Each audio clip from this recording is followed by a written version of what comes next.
website. Okay, all right. I think everything's because I go to 4 different Really? platforms. I just turned it back on. I say if you was doing more than two, you got to pay for it, right? Yeah, of course, ain't nothing free.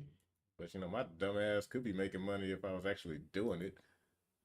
But I'm too busy not doing it. Uh, hold on. I don't even think it's.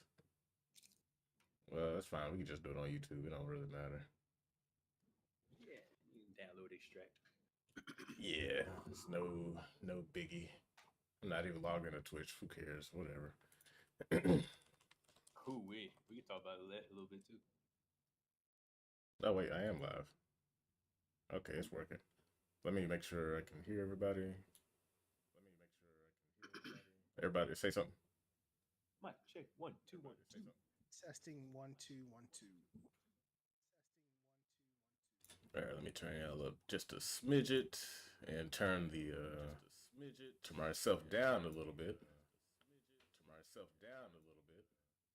And turn the game down, and then we're good to go. Hold up. Sit down with it, Jojo. Sit down. Hold up. Okay, so let's do a formal impromptu. Let me. Sorry. Let's do a formal impromptu introduction into this drama.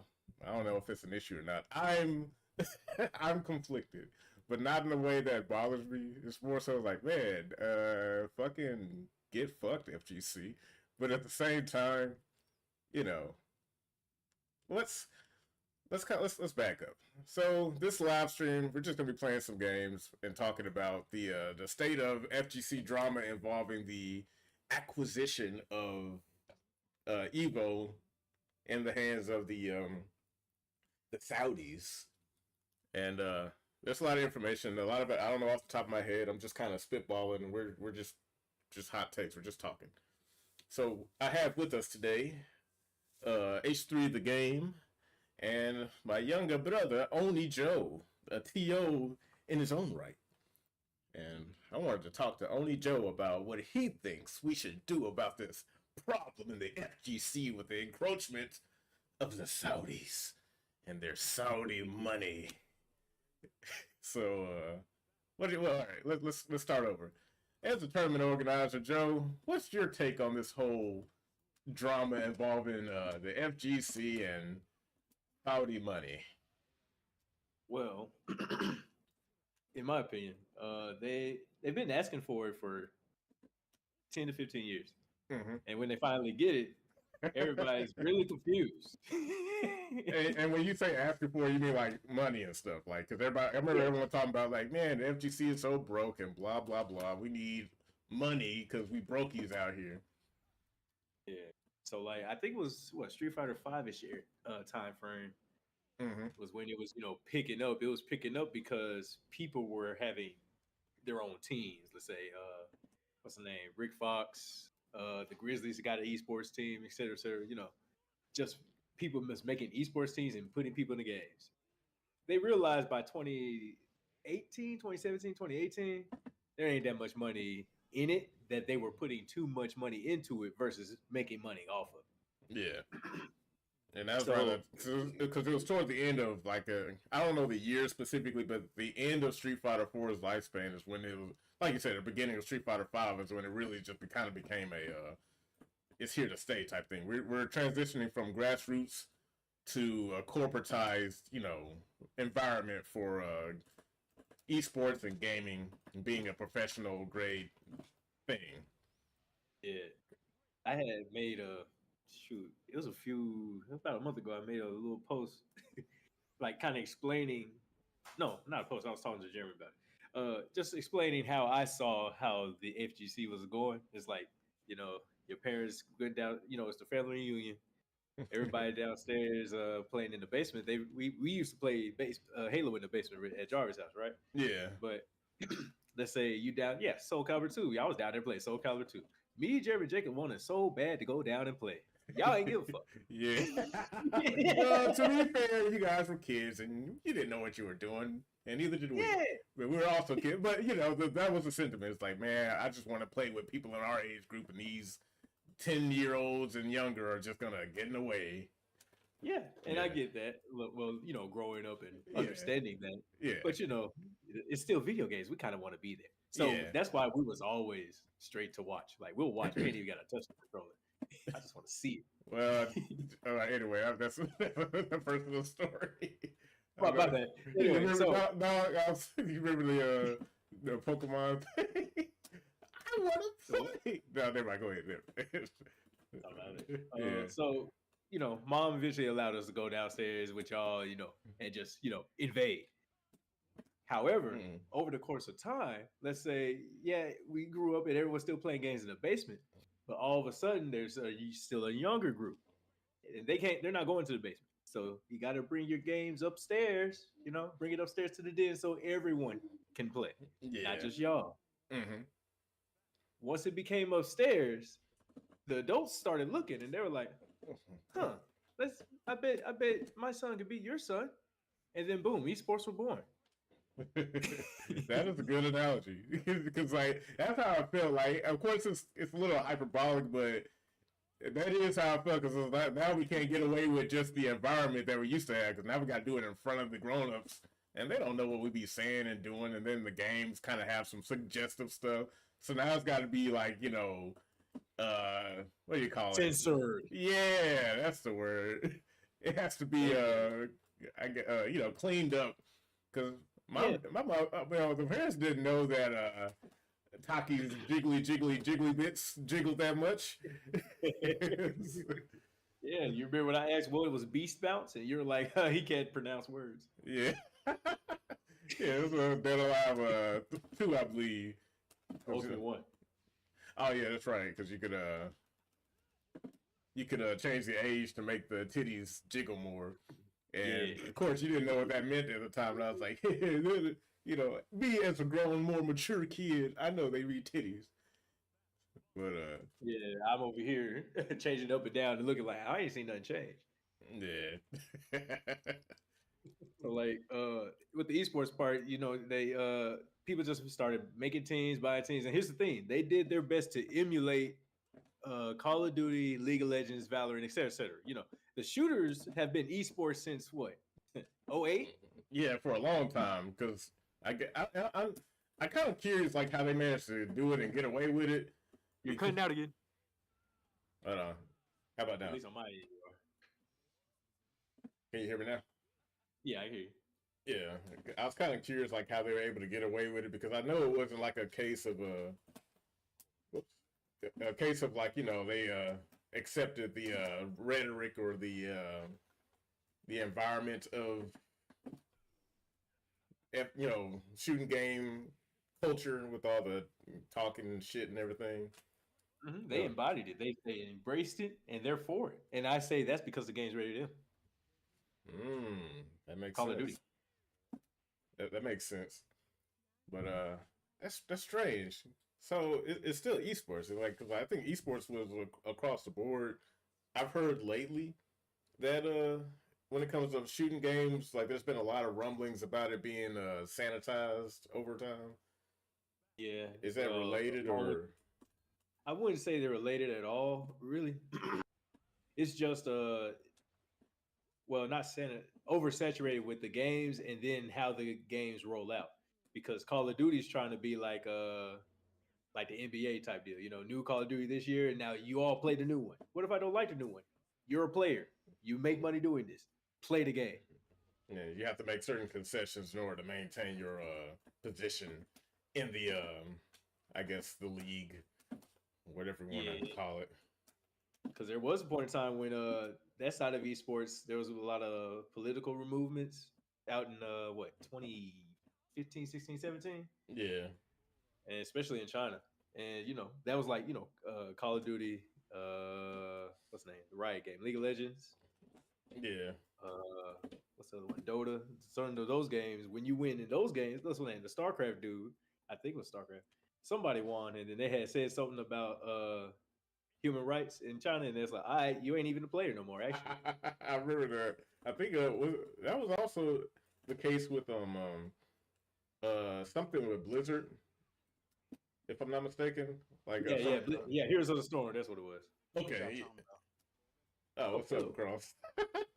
Well, we're just kind of like having an impromptu discussion about like the whole drama involving FGC and Saudi takeover, and we're just Oh, kind of going over the historic aspect about it, and oh. because I have only Joe on because he's a TO, and I found it kind of interesting because right now everyone's talking about how all this sucks or are you a sellout if you're gonna keep playing and all this whatnot. And how a lot of the times these protests are performative actions where it's like no one really cares or whatnot. It always amounts to nothing. It's just more of a signal version. Like, man, that's a good thing. I'll like it and I'll cheer you on. But I'll go back to my normal life. Yeah. It's funny. Mike Hollow It's like had a stream on the other day talking about this exact thing. He'll have a section where people will come in and talk about it, right? And someone from not from Saudi Arabia but from the Middle East had came in and he was like, I want to come in. I want to defend what people are saying because why would you just go to another country? They have rules, and then you just go there. You say you're going to break them. Of course, there should be consequences. You are Yes. going there and you are saying you are going to cause problems. It's like, why wouldn't there? Why wouldn't there be problems? If you go there saying you're going to cause problem, he's like, and there will be no problem. Like, there will be no. He said, no beheading, no nothing Right? like that. He's like, maybe someone will just come over and say, maybe don't do that, and then you will Yeah. be booted. He's like, it Maybe is don't do really that. like this. It's like it is really like this. He's like, but what if he like wants to like hold hands with like his boyfriend? He's like, yeah, okay, maybe don't do that. he's like, Hey, he's like I'm glad maybe you said that he's like because one thing the internet and a lot of Western society don't understand is that in other countries, your fucking rules don't apply here. Yeah, exactly. And what's funny? It's like they don't even do that over here. As far as I've seen, outside of a weirdo being dressed weird and Sonic Fox having his furry shit on, I've never seen anybody like kiss their boyfriend after winning a grand finals or something. That Yeah. does not happen. They would have to force it to happen. Yeah, And yeah. the Just thing like you about said, it like is, you have to come over here and do that on purpose and then cause a problem. yes. And then it's not the place for that. yeah, like that's what the guy was pretty much saying. He was saying like you do that privately in your hotel room. He's like, you don't do that out in the open. And they were like, but but what if he just wants to hold hands with his with his boyfriend? He's like well, what do you mean holding hands? Like, do you mean like romantically? He's like, flamboyantly. Yeah, I don't know what this word means. Flamboyant. Like, what do you mean? Like, romantic or not romantic? It's like, what does it matter? It's like, one is inappropriate and one can be appropriate. It just depends. But essentially what he was saying was like, because Mike was like, okay, but what about like straight relationships? Can I like kiss my girlfriend? He's like, no, take Yeah, that to your hotel you room. And can't then do it it's like, at oh, all. Yeah, see? Yeah, no public displays, fam. I don't care if you're straight or gay. Yeah, no And public displays. this is like not unknown. Cause like I mean, It's not. everyone knows about the whole gay thing in Muslim countries, but it's like they don't even do that over there with their with heterosexual relationships. It's just yeah, they just don't do Culture. And yeah. niggas mad that it ain't their culture. What was Well, you that's about the to try to problem. say? Her Oh yeah, my bad. it. Hurt. yeah. Say what? I'm sorry. So you I got thought you a was trying to say something before. Oh, like, bro, this whole situation. We knew this was gonna happen. Yeah, We've it was we've bound. talked about this whole situation like on my podcast like a while ago. Like these people are gonna be taking over. We already knew. yeah. And I don't know why people are so surprised right now. Well, it's like performative. Like they have to say it Yeah. because like it's performative. Uh, the Middle East is not known for being nice to LGBT shit. They're probably the most resistant. Anti-LGBT on Yeah, the planet Right that next to next door and to maybe Africa. Africa. China. Yeah, Yeah. yeah, China, Africa. Well, Middle East is kind of in Africa, so it's like, pretty much, yeah. It's like Yeah. they're like hyper resistant towards it, right? So if they're buying up the FGC stuff, it's like if you don't say something to make a big deal out of it, then like, if the activists don't say anything, then it's like they got to say something. They have to like so even if they already knew, so what I'm saying is like they of course they knew, but it doesn't matter if they know, they have to say something, like, because people look to them, as lame as that sounds, people do look to them as well, like aren't you gonna say something, what's, Sonic Fox? what's the like move, you Chief? know like it's Right. like that like episode in And The Simpsons where everyone turns around and says, "Say the thing." It's like Yeah. it really is like that. Like, well, you're the gay guy. Say yeah, right. something. It's like You they know. need him to do that. And the thing about it, like, what's it? In my tournaments, right? I've always, when I do tournaments or when I go to a tournament, I don't really care your orientation because I'm already calling you an alias. Yeah. You know, my name is Oni Joe. Nigga, that's not the name my parents gave me. And I could go in there like, Wait, oh, what? Oni Joe's a girl, or Oni Joe's a guy. But it don't matter if Oni Joe's a girl or guy. Oni Joe's the one that beat you in bracket. Well, what if only Joe is a Jerd? Zerd. Zim's out. Yeah, yeah. What about us them? It's still a name, still a name. Yeah. Unless you want to come and be Yeah. talked to as a pronoun, I will always call people by their name because I can't get your name wrong. Yeah, unless you really want me to. Yeah, and I would have to purposely fuck up your name. Now the orientation stuff, I don't care. You are whatever you are. However, your name is. Oh, okay. My name is what? Yeah, and I move So on. yeah, I feel like this is a lot of a nothing burger though. Like to kind of Yes. like to what Herbert said, like it is a nothing burger, you know? Like who gives a fuck? Uh, it's like, well, I give a fuck because the Saudis are buying up everything and their rule set is going to be bad. Maybe it's like it ain't already. It already fucking blows, Yes. and you just like it might be bad towards my group now. It's like, okay, great, whatever. Anyway, Yeah, don't what have else is zero new? sympathy. Yeah, like because it already is like what? Oh yeah, man! Like seeing 1 billion fucking ads. This is my See, I can't this is even. my I problem. can't even relate.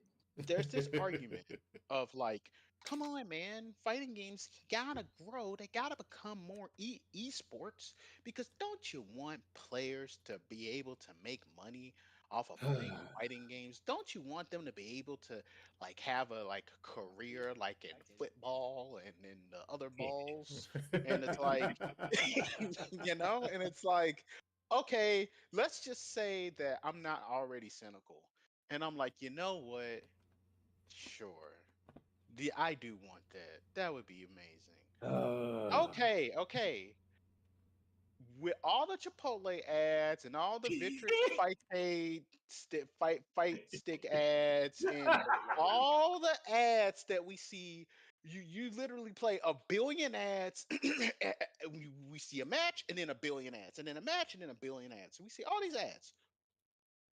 Are players actually getting paid or are they still broke?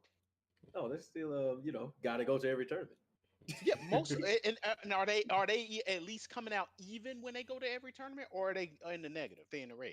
Oh, only the top 8 or maybe top 16 of like 3,000 something people. You Yeah, mean so no? You're actually being extremely generous. It Oh, is the it is the it is the 1% of the 1% that actually come out at a net positive. uh-huh. Like, oh, I go to all these tournaments, I perform well, and excuse me, and I am making money. Then you take that small percentage of people who are not are coming out of net positive, and then only a few of them are actually making real money. Yeah, Why the fuck that's do you why think they. that guy who won Street Fighter Six, the Street Fighter Six championship other thingy last year when he won $1 million, you never saw him play again? Ooh, Yeah, yeah, You that don't million believe him? dollar I tournament. forgot his fucking name. No one knows his name. Because Yeah, he I showed remember up. when they first He announced won. it, you told me like, "Oh man, this would be so good to watch." He played once Yes. because I would do the same thing. I'll go I there was and like, win and be done forever. yeah, I said that as a joke. I was like, man, I hope the person who wins is someone that's not sponsored. He's just by himself. He wins the $1 million and then never plays fighting games ever again. who That the would fuck be is my Uma? dream. Dude, he Never showed seen up. this nigga. Yeah, because he showed up, he won. He said, "Damn, I won." Literally put on Twitter, said, "I'm retired," and then that was it. I think he donated. He went to his favorite VTuber, donated some money, and said, "Hey, I won this tournament for you," and gave her some money. And then that was the last time we fucking saw him. Lit. And I was like, God, like this man is a god. That's the one dude who has actually came out on top. Like, and I'm not talking about combined with, because some people are like, well, no, there's more than that. But it's like, no, I'm not talking to people who make content. Content creator, if you are like, oh, I'm a fighting Suffers. game player, but like, oh, I make content on the side. Well, yeah, you make the majority of your money making content. I'm not talking about you.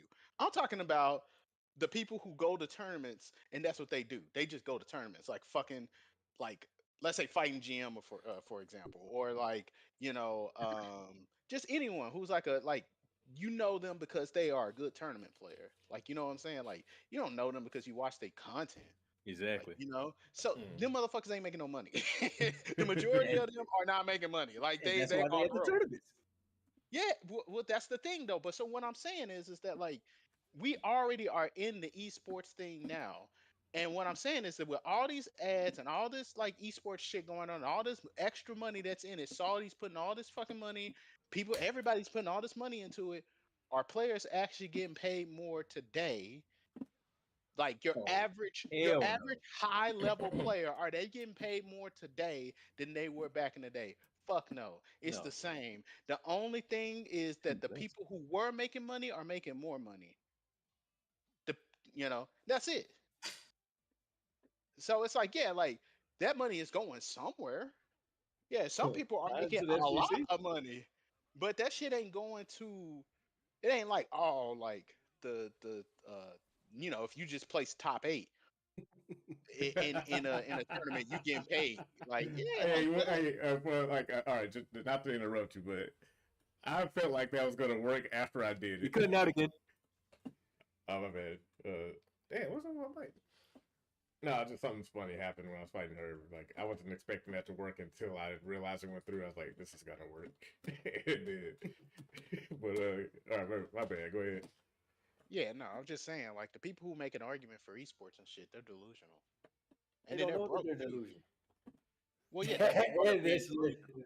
Yeah, they that's are part of being delusional. You don't know. It's broke. like, if you knew, you wouldn't be deluded. It's like, but yeah, it's like they are doing the actions of going to tournaments and promoting for esports and doing all this shit, and they're either broke or they would be broke if they put all their chips into fighting games. They're like, I ain't broke. It's like, well, yeah, you probably ain't broke because you got a job Yep. and you do shit outside of fighting games, and that's why you not broke. But if you were just doing this fighting game shit, you'd be broke as hell. You're a homeless nigga. Yeah, Yeah. it wouldn't matter how good you were because look, like I mean, I've said this to I've talked about this before, but it's like, look at all the people who gonna be remembered 10 years from now when it comes to the fighting game shit. It's gonna be people like Sajam and Ooh, the content Maximilian, creators. and And that's yeah, what like I was like really confused they ain't about. I'm won like, a tournament in their fucking life. they You don't know, need to. they don't need to, right? Exactly. It's like that's That's a not pass what on. fucking matters. That's yeah, but no one ain't gonna fucking remember Homestay Akira. Ain't nobody gonna remember fucking Saint. Ain't nobody gonna remember I don't know, You know, like no one's gonna remember like these really great players in games. Like the only people gonna remember them are like nerds, like Yeah, us. people who care But about like, it, like actually. yeah, we'll care. We'll know them. We'll remember them when we're fucking 70 and shit. But like I'm talking about like the like when they like do the replay reels and shit and be like the fighting game community. The people that's gonna be remembered is fucking Sage and him. It's gonna be like it's gonna be shit like that, or it's gonna like, and then if there are gonna be player highlights, it's gonna be from shit from people who they don't play, but they just make content and they used to play, like Name is known. Justin Wong, Daigo, fucking Sonic Fox, um, it's gonna be people like that. It's not gonna be people like where they were just a player and they that's it, that's all. It's like, nah, man, That's it kind ain't of gonna be how I like feel about the yikes or Street some shit. Fighter Six players. It's like they're all not necessary. They're all quote unquote famous in the community, but like they're not they're not Daigo. They're not Justin Walker. So like you know what I mean. They're not a name you're gonna remember over and over. Like I'm gonna remember Minna. I'm gonna remember Punk, but like not from watching them play in tournament. You know what I Punk mean? will be remembered, but Minna will not be remembered because Punk makes content enough to where people remember the shit he says and him You're being right. salty and shit. So he will be remembered. But think about it, like no, Street Fighter 4 had the same shit. Like ain't no one gonna remember Gamer B, even though Yeah. he was great. Like no one's gonna Hatani, remember no one's gonna remember. Hatani Yeah. or Punko or these guys are fucking amazing players. No one's gonna remember them. Shit, when Puko pop up, it's like only the people that know him is the commentators. Yeah. Yeah. And then they're not gonna spend their time. And then like I think like commentators roll in and out unless they really really famous and popular and they want to keep doing it. But these companies, they would rather get a B tier person. I've explained this theory, like not theory, but like their the way they work in the past. They would rather get a B tier. They would rather like if they got, let's say someone is really really well known and we all like them as a commentator, right? They're S tier, let's say. Well, if that person begins to negotiate for a better, like, hey, look, I'm S tier. You need to pay me S tier prices, right? They'll drop They you like a will bad much rather, transmission. yeah, they like, yeah, I fuck you. Like, they're not gonna pay him, We even ain't if that we like that. would like it. They're not going to pay him, so they would rather not get him and get like 7 B tier people that you barely heard of before, Yeah. Ski Sonic or some shit like that. I'm good. It's like, I don't you watch know. the tournament, so I don't even know who talked. Yeah, well, that's the thing. It's like because it's like, well, okay, we'll just pay these. If I gotta pay Eris, I don't know, $50,000, I would rather just pay 7 dudes $500. Right? A weekend stay. Yeah, right. And there you go. Like I'm good. And so it's like they're gonna do that. And so what I'm saying is that what's gonna happen is that those new guys ain't gonna know who fucking Punko is. Punko gonna get on the fucking stage and they're gonna be like, yeah, there's a guy Punku, Pong They're gonna KO, take off and their shirt and he's they're gonna get ping confused. pong. Like, why is he this naked? yeah, He why don't is even he do that naked? anymore. Does he? Oh, Does he still do that? Not too much. Yeah, yeah, see, it's that's it, something He only for lets the some hustlers OGs will break the third. understand. They'll just think he's doing something weird. It's like, I don't know. yeah, that's what I'm saying. So they're gonna fall out of relevancy. Like that's how those people fall out of relevancy. But like again, like Justin Wong ain't gonna never fall out of relevancy because they gonna always keep bringing up Evil 38. 38 moment 36. Let's go, 38. Justin. Oh my God, let's go, Justin. All parries and shit. It's like that's gonna happen forever. Forever. That is like the most marketable defining moment of Evo. So And they are never, ever, ever, ever going to get rid of it. Justin Wong would have to do something on the level of Gutex for them to erase that moment from history. what good You takes know? Yeah. I mean, but what was it?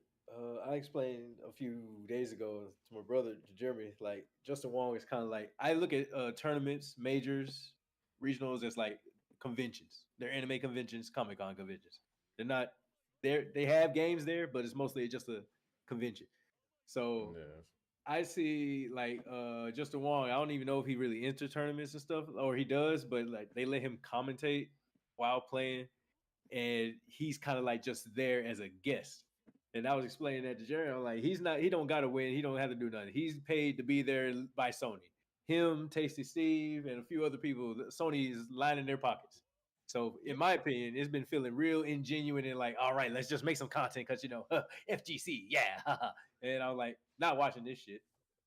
Well, yeah, that's the problem. That is my main argument against esports because it destroys the genuine nature of fighting games because the whole entire point is the competition side of it. And it's like it's a hard conversation to have with people because With what losers. that well, it's because what they think you're saying is people shouldn't get paid. Like they think what you're saying is that they don't deserve to get paid. And that's not what I'm saying. I'm saying that there is a cost associated with them getting paid. It's Yes. more than just them getting paid. It's not like we cannot have the community the way it is and they get paid at the same time. You have to sacrifice one or the other. And to me, I don't even see the point of paying a very small amount of people just to sacrifice everything else. That to me doesn't seem right. Like I don't think that, Entertainment. but people don't think that what my like the thing that I'm putting down is true. They don't think that it's a choice between one or the other. They think that they can have both. They think that Yeah. it's possible that you can have a thriving like real genuine fighting game community and have a lot of money in it. And I just to me that's so naive. It's like you're insane if you think that that's the case or you're naive because it's like whenever there is a large amount of money involved, then then there is the real assessment of risk Yeah. because I am not about to put $2 million into something if I am not going to get a return out of it. I'm not just going I'm to getting 4 million. throw money.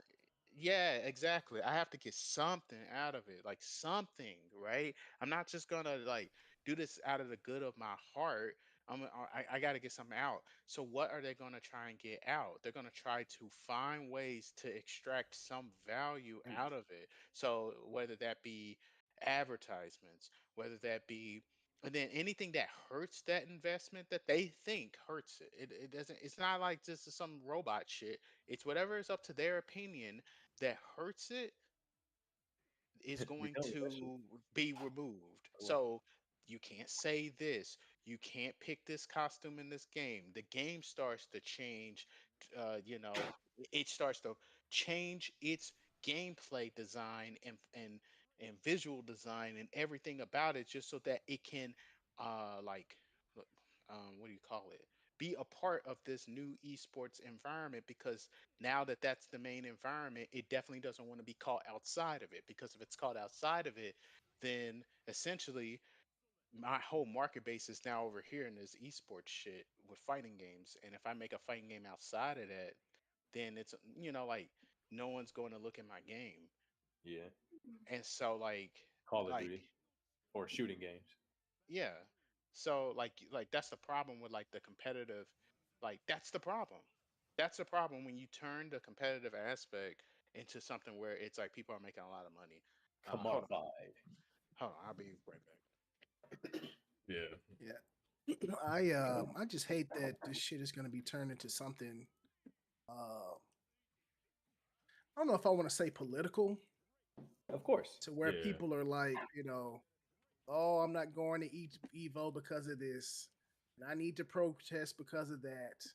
It's like it's not even going to be about the fucking fighting games no more. It has It's to going to be be for about a something while. else. And Yeah. I think that's why I secretly like this. Like, I appreciate what Saudi Arabia is doing, because like, let's say they have their way and everybody's butthurt, whatever. I'm like, good. Now we can get back to because like my whole thing is like I want gaming to be niche. This is the opposite of niche. The whole concept of esports, period. Yeah. So this works for me. If this gets us closer to that, then fuck it, let's do it. Like, it's not Um, about the money. It should have never been about the money. yeah, and you know, even though like you said it's about the money, I still felt like Evo was still about the video games. Yeah, mostly. Still about it's mostly about the fighting games, right? Yeah. But now it's like, what the fuck is it gonna be now? It's a convention. It's Kind a of sort social of like, event. yeah, DreamCon, right? I always, yeah. See, you laugh. I got a few friends that be trying to go and stuff like that, right? Or they have been, and my joke to them was like, yeah, the first year is gonna be creators and stuff, back when they were still newish, blase blase.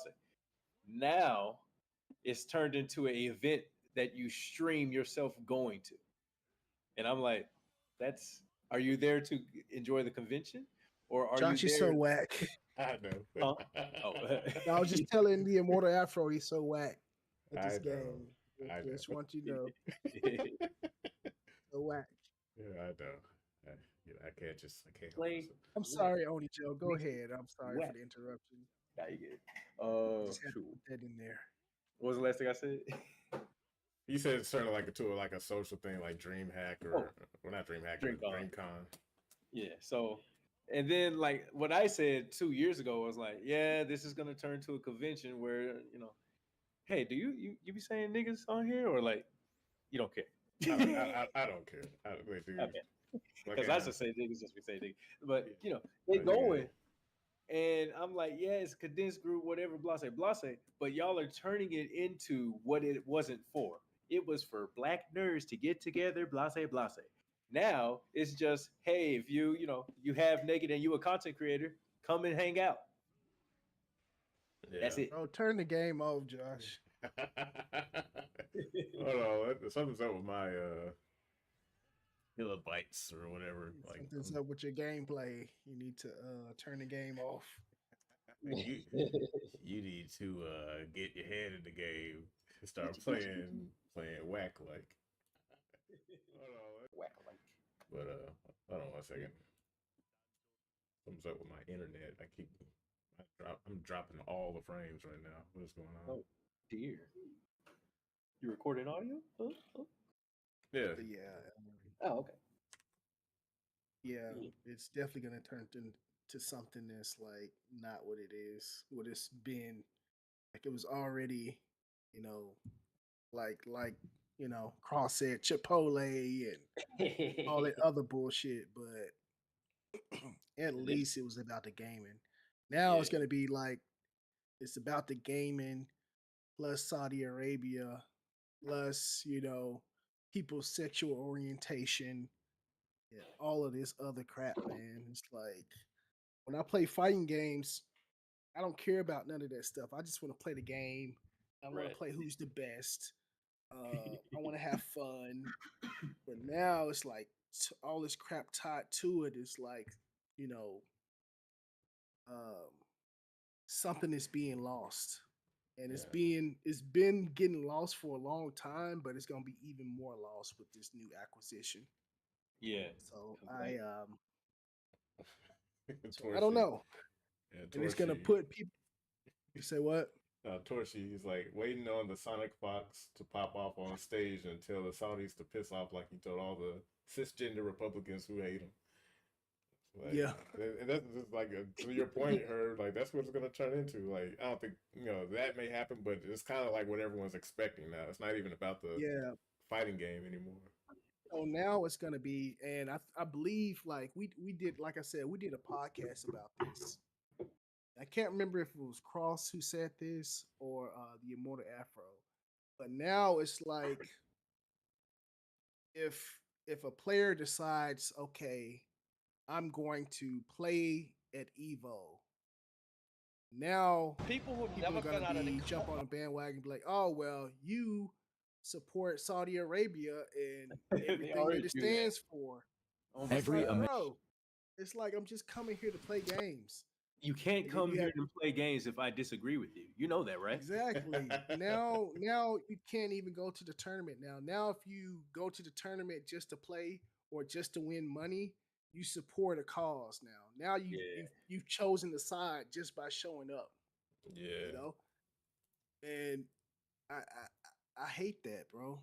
yeah, It's Because like that's the association. People want to associate you with these 100% with everything that's going on. yeah. You yeah, can't and just be then your own person no more. and then if you somebody that's really fucking good, you go in there winning, back to back to back, like maybe like an Arsenal Ash or somebody, then people are gonna hate you more. It's like they hate you for winning and they hate you for participating in this tournament that you just going just to have fun and win money. You know, Yeah. you don't have any association with Saudi Arabia or you joining their cause or whatever. Or you might not even have their religious beliefs or anything like that. You just going because it's Evo. Now I it's like like games. now they want to like they're going to what's the word um, Gaslight. turn you into a villain just because you showed up at Evo. And then what it's gonna be one side against another side. Every And time. it's already turning to that. It's gonna be like another war between two factions, like it's always is. And we're gonna lose sight of like, goddamn, can we just play the fucking games? Can we play the fighting games?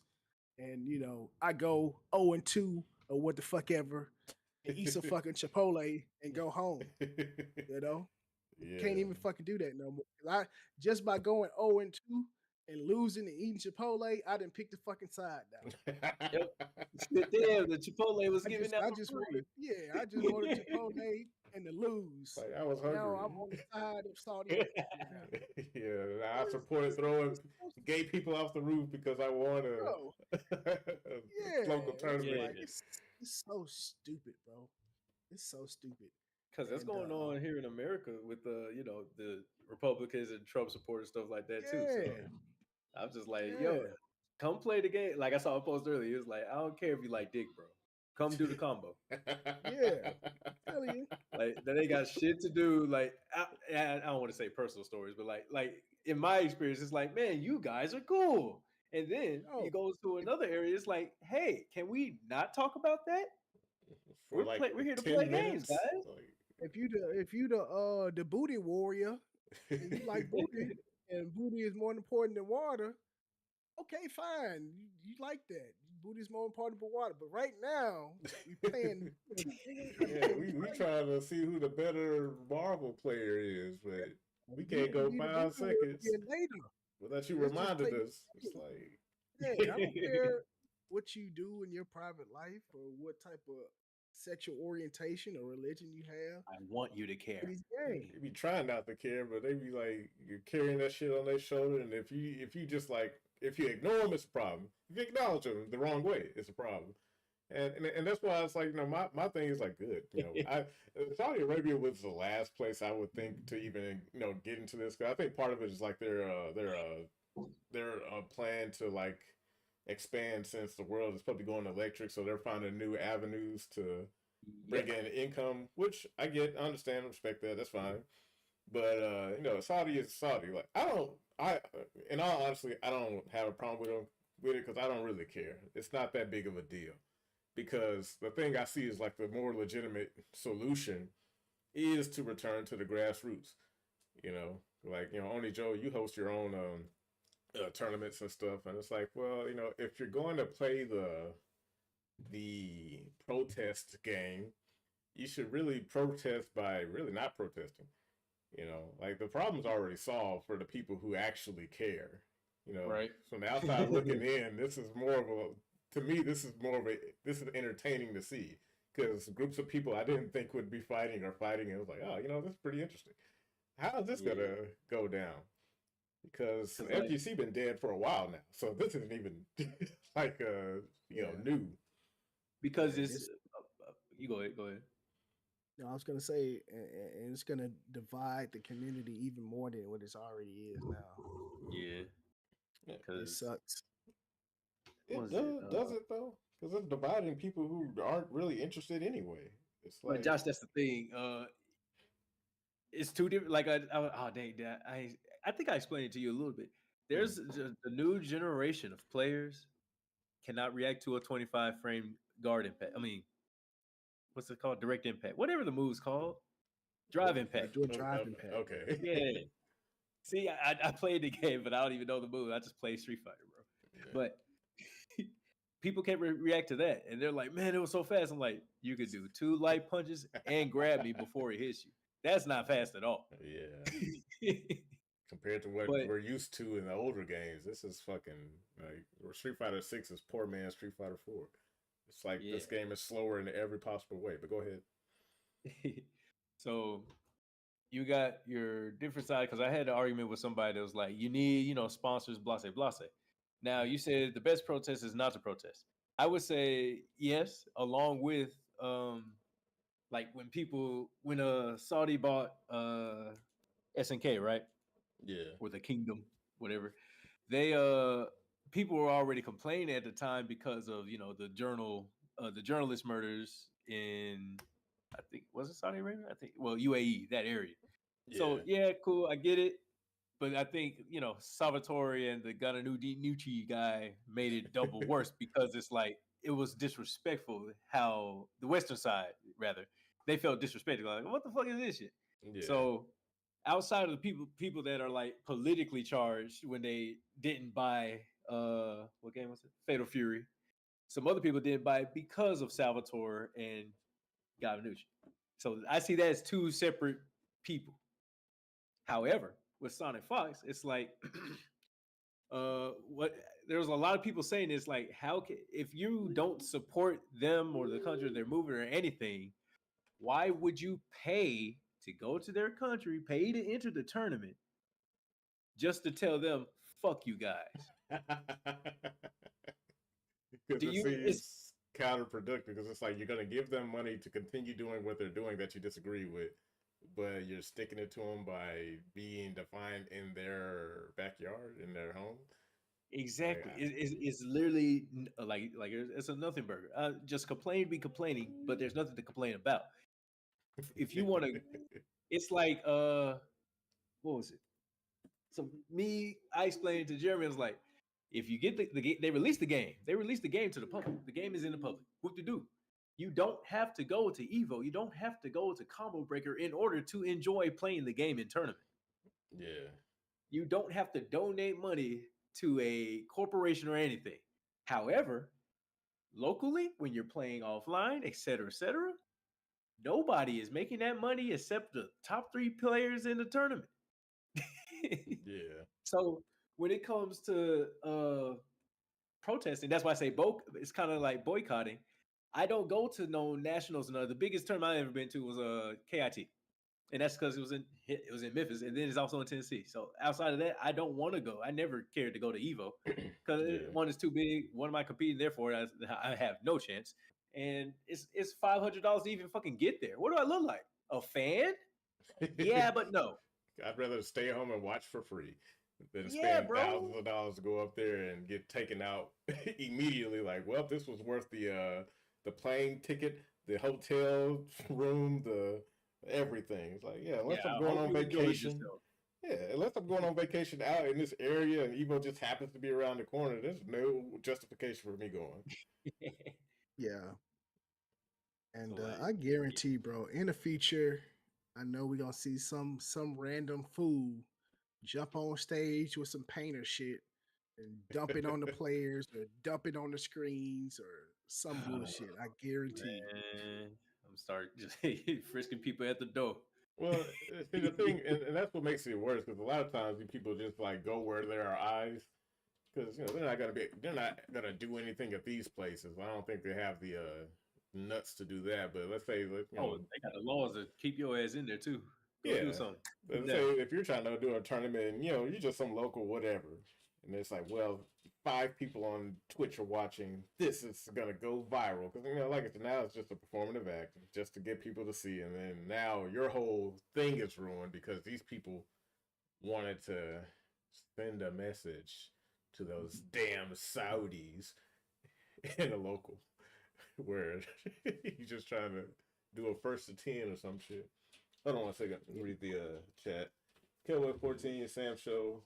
KOF 15, SNK Heroines, and sadly, they ruined their hot streak with City of the Wolves. The hype was non existent. 2 guest characters in the base roster.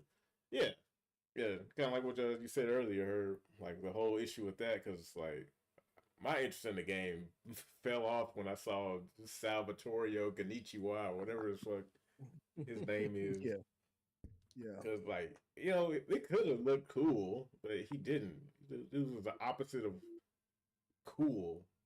First City of Wolves. I got the game when it was on like sale or whatever because like whatever. I'll play it eventually.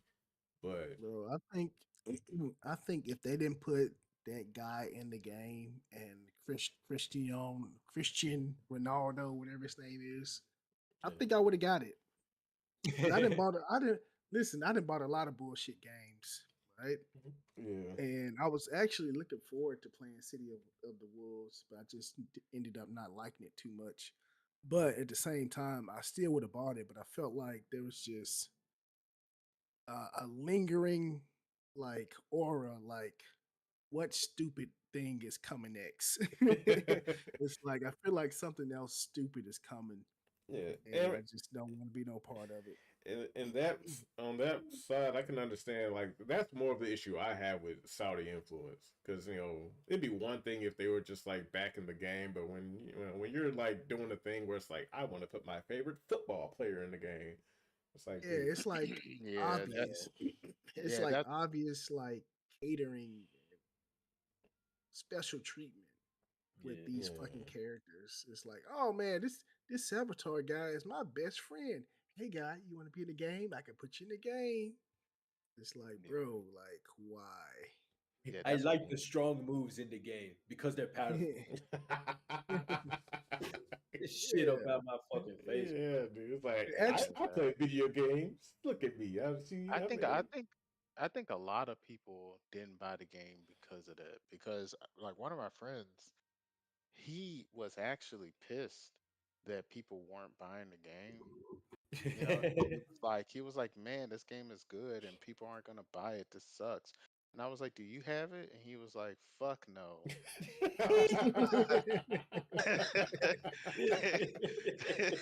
Um, he was like that Ronaldo shit is so fucking whack. I'm just gonna wait for it to go on sale. And I was like, well, shit. That's what happened, man. Like, because I did the same shit. Like, I was gonna get it, and then when I saw that shit, it just made me think like, well, if they're No. willing, like, if they're okay, like first when like the Cristiano Ronaldo shit when they first put him in, I was like salty. I was like, man, whatever. This is so whack. I hate normie shit. But then I was like, you know what? Whatever. I'm still gonna get it. But it was when they put the DJ dude in. I was just like, wow, you did it again? Like, wow. So I was like, okay, so when is this gonna fucking stop? I was like, all right, fuck you. Like, I was actually going to still buy it, dude. And like, you're just gonna fuck me? Like, all right, fuck you. I don't care anymore. It was gonna You know? stop after yeah. WrestleMania.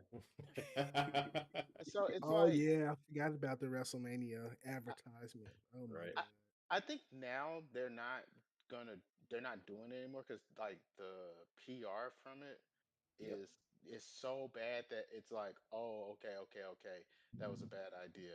But I hate how like they made like because SNK came out right after that. They was like, no, we really thought these were really good idea, guys. We weren't pressured by the Saudis.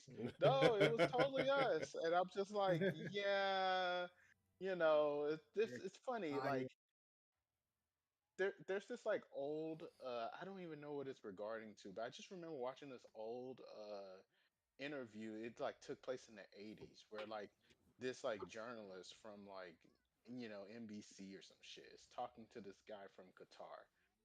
And but this is like back when they were still, I think like the Sheik or whatever was in charge or some shit or whatever. And so he's wearing all this like shit that looks like he's from in one of the Indiana Jones movies. And it's like he's talking to him and he's like, I don't understand why you guys have to, be so violent and do this, that, and the other. He was like, we are violent because our enemies are violent. And then he was like, yeah, but why can't you just try to negotiate? He's like, ah, yes, we have this type of negotiation. It is called sword to the neck negotiations. And I always think of that whenever like someone is saying some naive, stupid shit like that. Or when I see someone saying, no, no, guys, that was us saying, yeah, no, we totally thought of that. I'm like, yeah, yeah.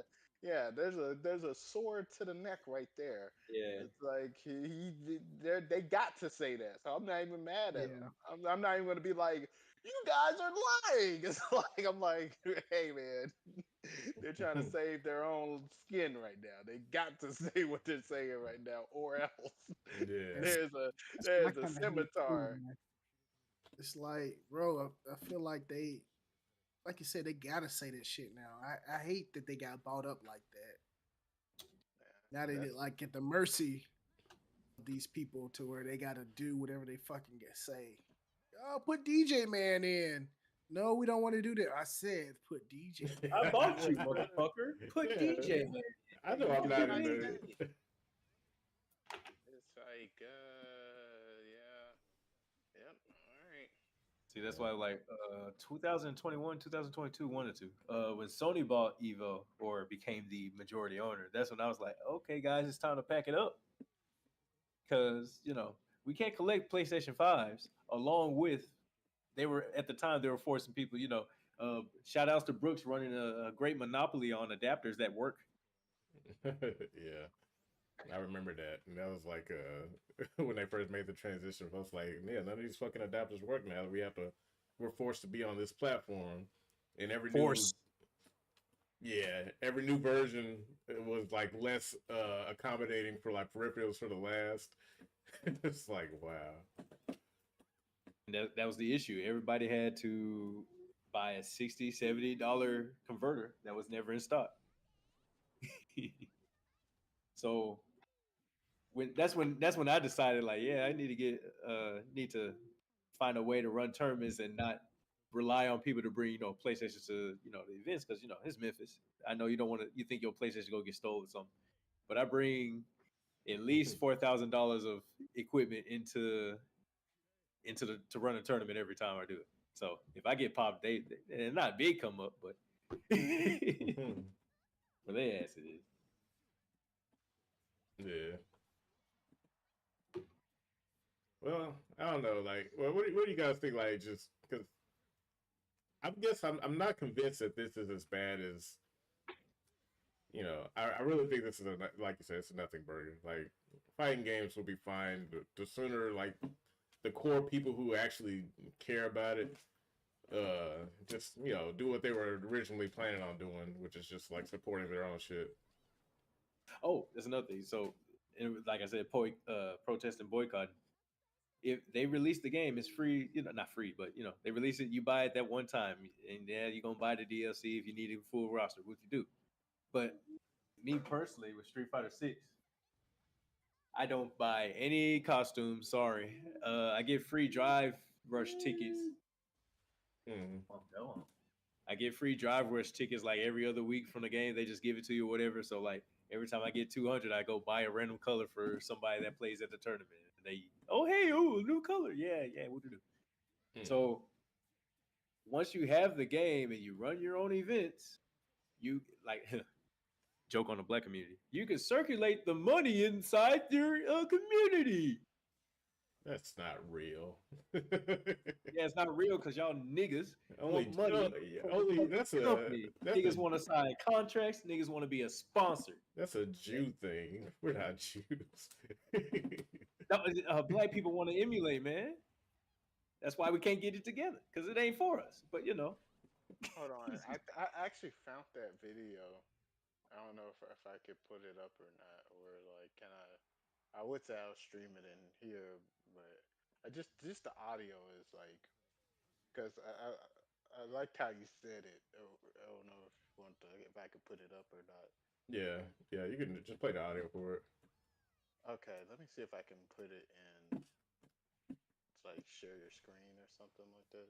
Would Well, that be good? I'm streaming on like all the platforms, but here, Okay. let's try this. Hold on, right quick here. I'm going to pull up my Discord.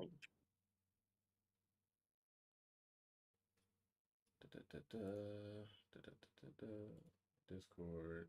yeah, the only people that's gonna stop you from running tournaments is Nintendo. Everybody else be like, yeah, fuck off, keep doing what you're doing. So Hey, like, grassroots would be just fine as long as people go. Well, I mean, that's what I mean. It's like the only people that matter are the ones that are good. Like, all right, put your screen up, Tevin. Okay, let me do this right here. Gotta do it through OBS. This was in the 70s, by the way, and the guy is not wearing what I thought he was wearing. I was being racist. Crazy. Racist. I found there. This is definitely the one. Windows. Okay. Let's move this on top of gaming.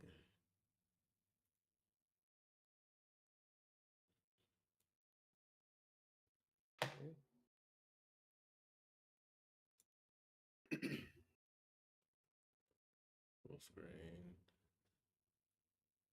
All right, go ahead and play it. Play it. Oh wait, sound. There we go. You don't mean exactly peace talks, you mean capitulation, surrendering. Why not just talk? Talk to whom?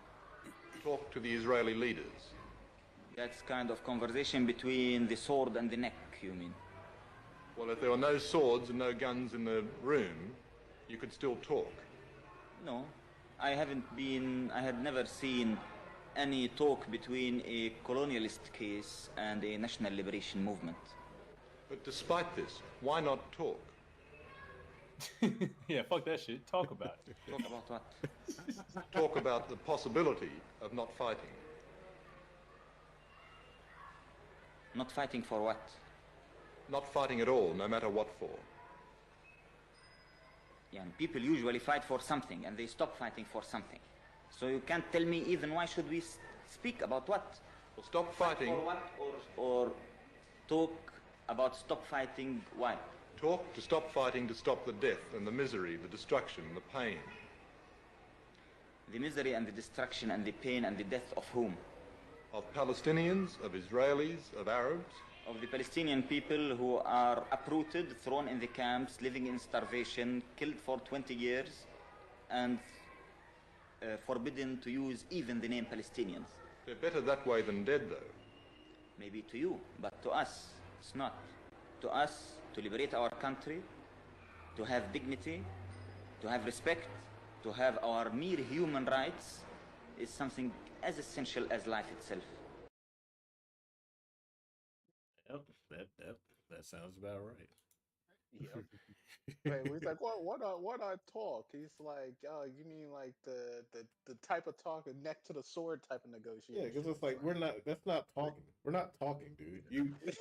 I like how naive the guy is. Like, well, just to stop the pain, as if it was that cut and dry at any point. Yeah, yeah. He was trying to get him to say like to stop the pain of what, like what, like what exactly like what are you saying? Because it's like why, like yes, we're fighting for because you're making it seem like we're not fighting for anything.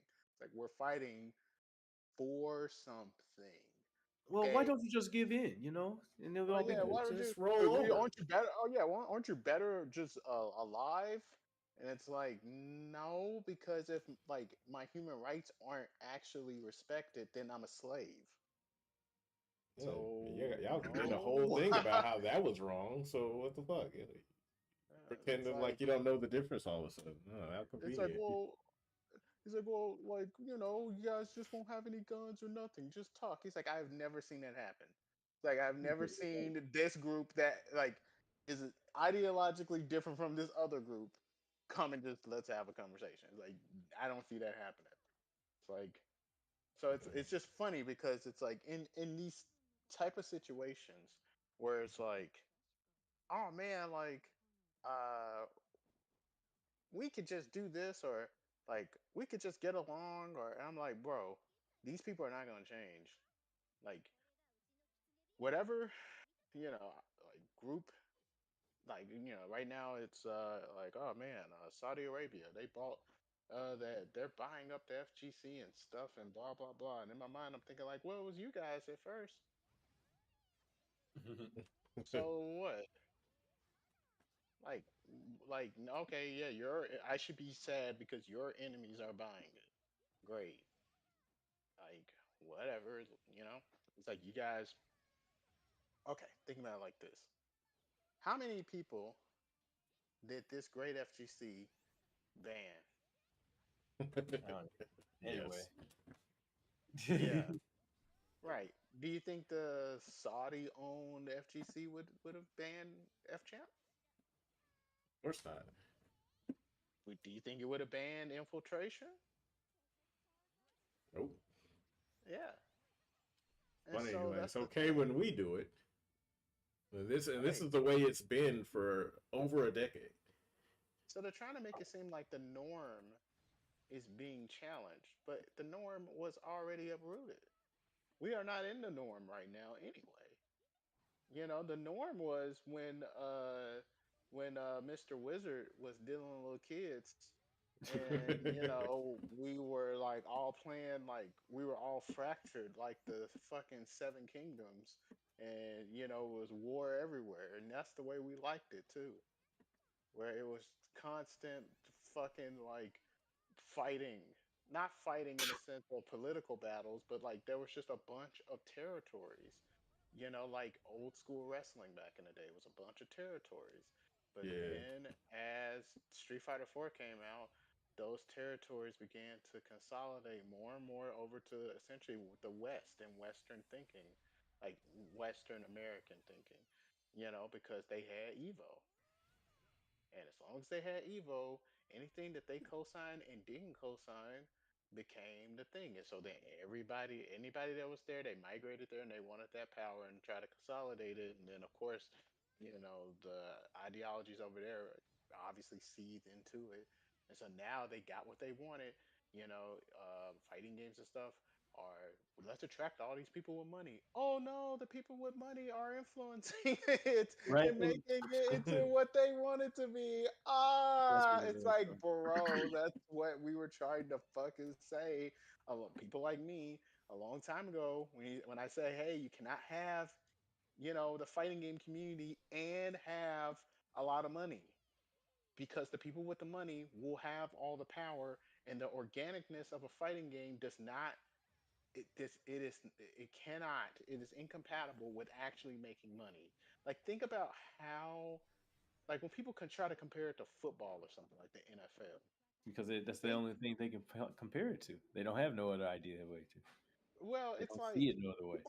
yeah, it's well because they're not really thinking. I don't even think like trying to compare to the NFL or the NBA is the best comparison to real life sports. Why not the UFC?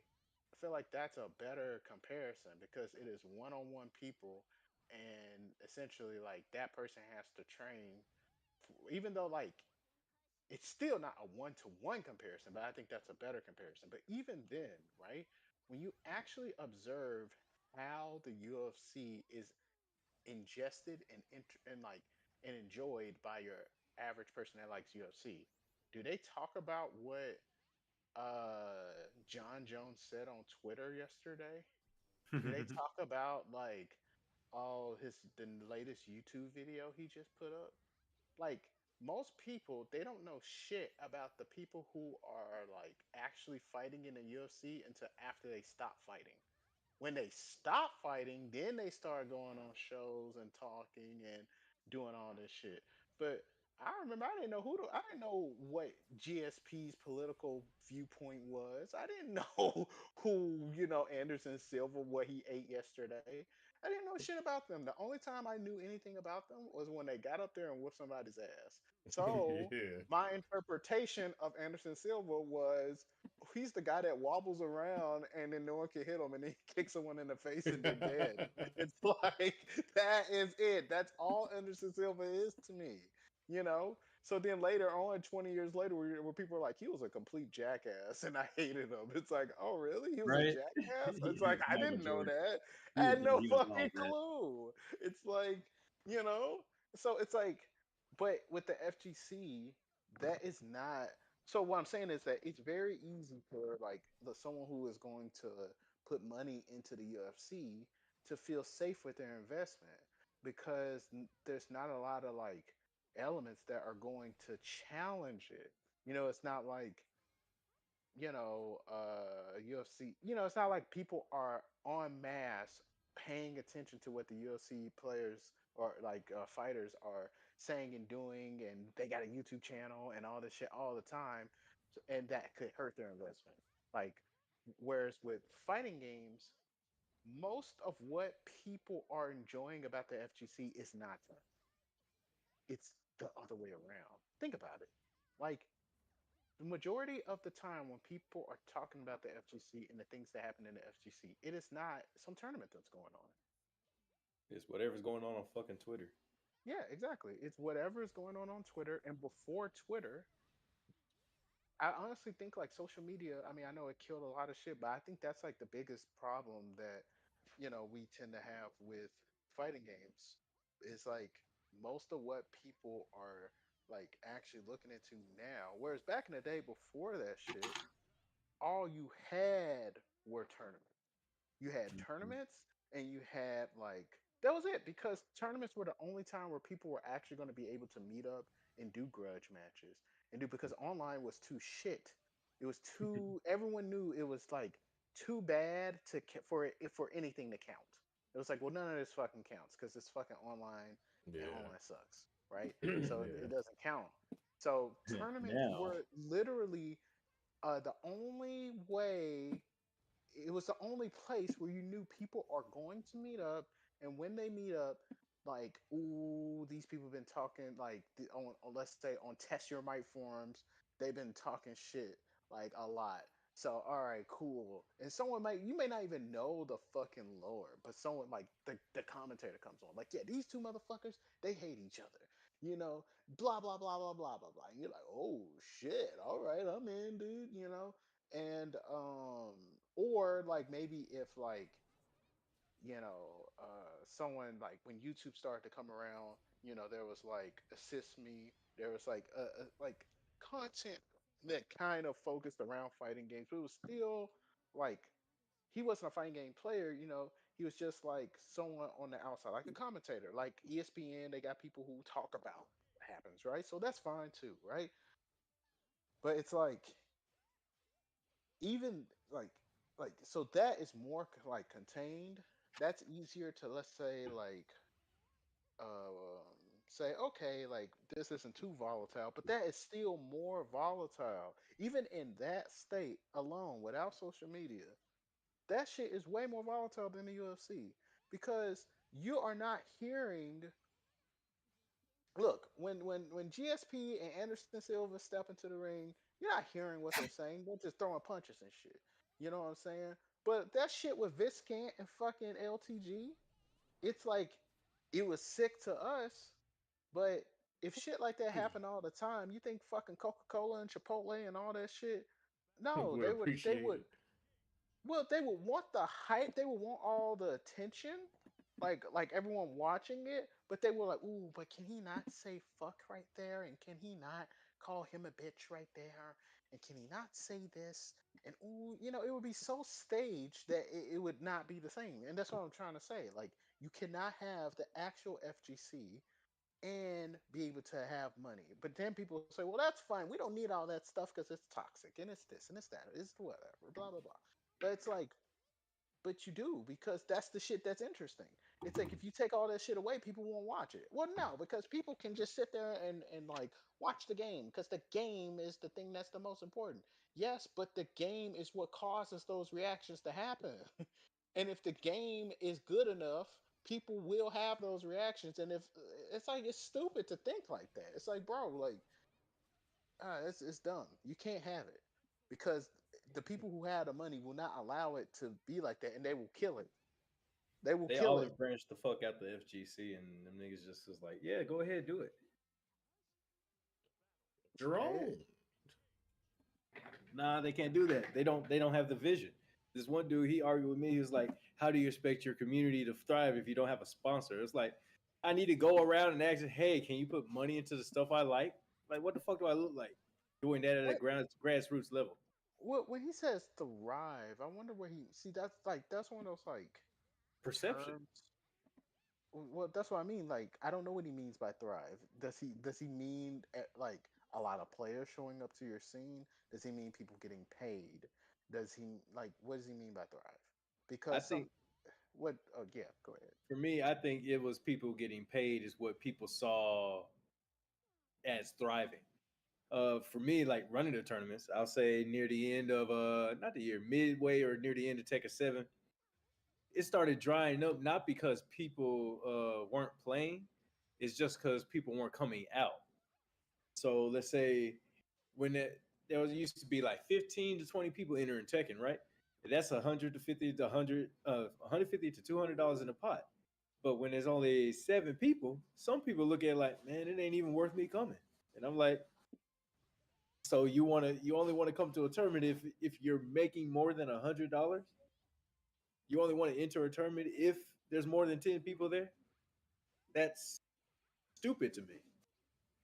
Yeah, I know. Yeah, It's a the self-fulfilling prophecy because if you don't show up, then how can you expect anybody else to show up? You know? Exactly. Yeah, no, So I get it. That's what I'm saying. Like the idea of that's why you can't have that. Like when the whole mindset is, well, I'm only doing this to make money or whatever, then what ends up happening is that if the money ain't there, then the community just dies. But we had a thriving community in terms of interest. That's what I consider thriving. Interest.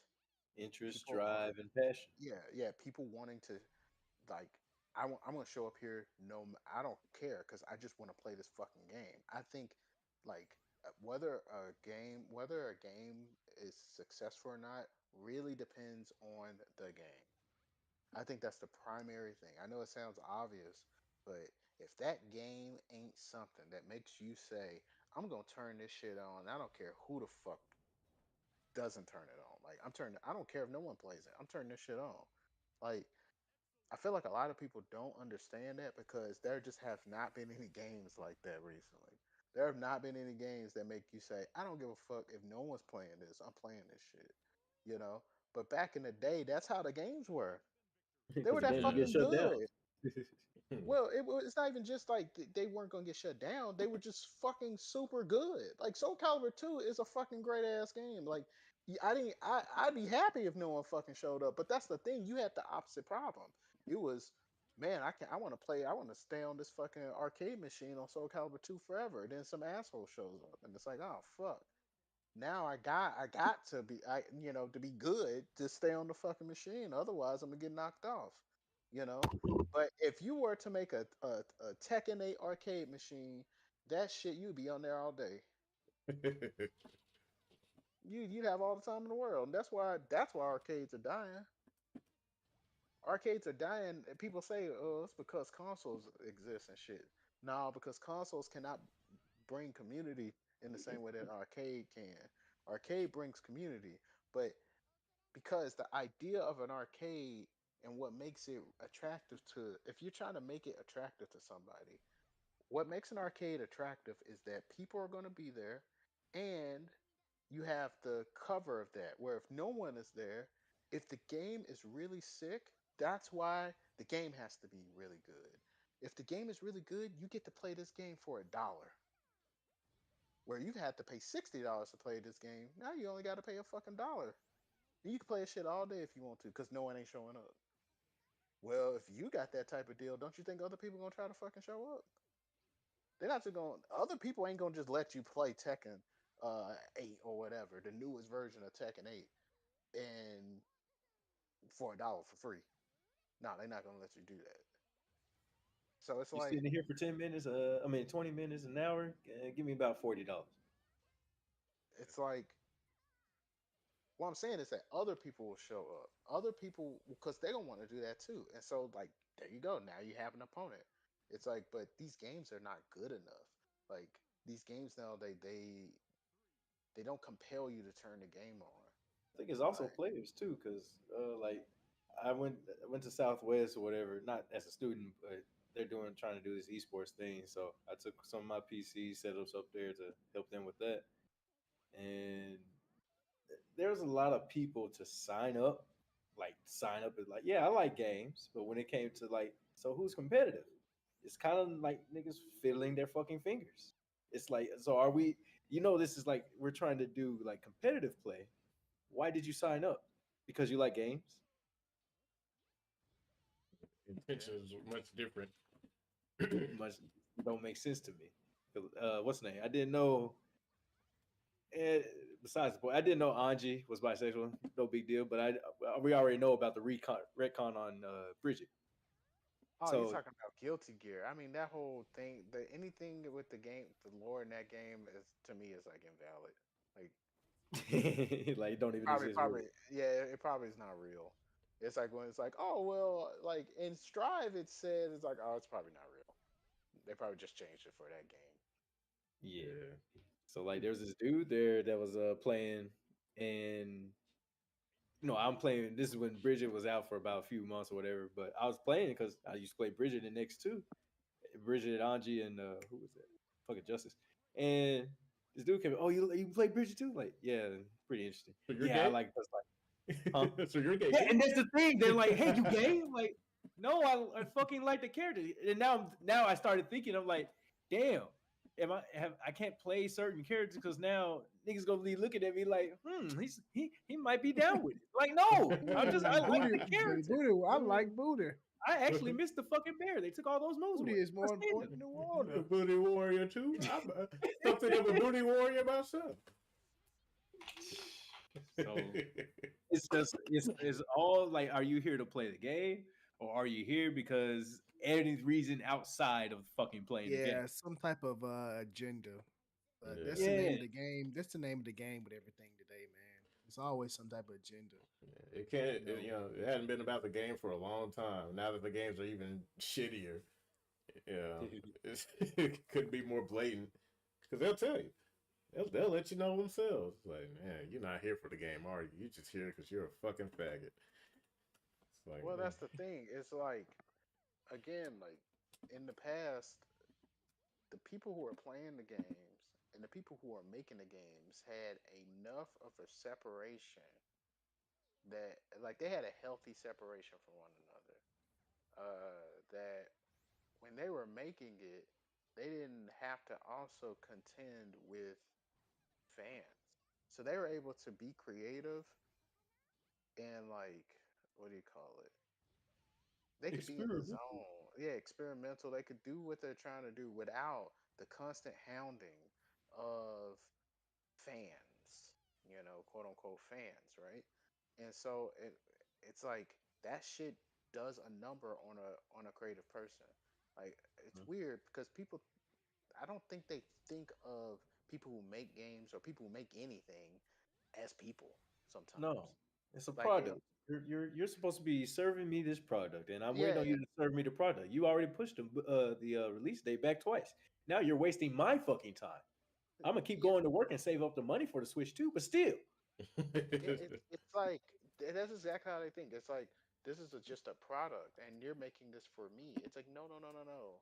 They're making something so that they can see who likes it. They're making something that they think is cool, and if you like it, you can buy it. But if you do not like it, you don't have to buy it. It's really that simple. And like that there used to be a disconnection between and that disconnection was healthy. But now when someone is making something, it's like they while they're making it, they're getting hounded on all sides Riot. from every person. Like, why is his hair like that? Oh, why are you doing this? Blah blah blah blah blah. So they're not allowed to just like be in the like creative zone where they get to like say, okay, I'm gonna do this, then I'm gonna do this because I mean they could they could do it if they had enough like let's say self control to cut themselves off from all social media, but they're gonna get a negative response by doing that. Like it may be a temporary negative response. It might be worth it to still do it, but that initial negative response, not a lot of people can handle that. Like if I release a trailer saying, "Hey, I'm making Final Fantasy 17," and that's it. I just try it like a little teaser, and then I fuck off and I start making the game, and I don't talk to you about that shit. Yeah, like there'll be healthy speculation and stuff that should happen. But everyone and their mama are gonna try to. The longer time passes, why haven't they said anything? You're not saying anything. It should be Crazy. like this. It should be like that. Blah blah blah blah blah. It's that and the other, and you have to be able to not even know that that exists. Like you can't say, "Well, I'll read it all, and I just won't respond." No, it literally has to be like, "Okay, I am never going to It's do or open." die time So now. Ready? yeah, Fight. like but the thing is that that is literally impossible for something as big as Final Fantasy to do. Like it's impossible for them to do that because there are so many moving pieces. There are too many people working on this fucking game. You could say an indie developer could do that, but then now you're in a reverse problem because an indie developer they need Time. they need not just time, but they need to they need relevancy. Feedback. Yeah, yeah. Yeah, like yeah, they need feedback. They need relevancy. They need to know that because that's their weakness. No one knows they exist. Like everyone knows what fucking Final Fantasy is. Like it ain't like you're like what's that? Like but if some indie developer is making some game, you don't know who the fuck they are. So it's like they need to know that you know who they are. Like they need to know that because they're like okay, like I don't want my game to just go into the void. Like I need to know that oh okay people know that my game exists. Like, okay, cool. Like, because it helps them go through all the hard times where they're like, is this shit even worth it? Like, it's like, I'm making this game and then no one even knows it fucking exists. Well, that's And what so, like what's the name? 2SKO. People are complaining to the creators of that because, well, it's their first fighting game, and League of Legends already has like 100 plus characters pre-made that they could just roll on over to the fighting game. But everybody's over here mad about there being 4 big bodies in the game so far, and it's like they told y'all they're not done, and it's gonna be in beta, and y'all are complaining all the way, and y'all still gonna fucking play it because both betas were full of shit, and people are still gonna play it even though they only gonna come out with 9 to 10 characters by November. But they're gonna keep complaining and playing the game, kind of like well, Tekken. yeah, I mean, yeah, that's true. I mean, that's kind of like how people are. People don't have self control, uh, I guess and I am people too. they don't stick by. They don't even know what they like and dislike. They like and dislike what is told or what is like popular to like and dislike. So if it's popular to like this thing, then they like it. And if it's popular to dislike it, then they dislike it. You know. But it's like essentially, even if like everything in their body is saying this sucks, if everyone is playing it, they're gonna play it. And so like they can't resist because it's that fear of missing out shit where it's Yeah. like, well, they're all playing it and I'm not playing it and I don't want to be left out, you And know? that's what's gonna happen with the tournaments because like my thing if they do Evo in Dubai, I don't know how much plane tickets to Dubai is, et cetera, and all that stuff. But I'm sure it costs some money, right? Yeah.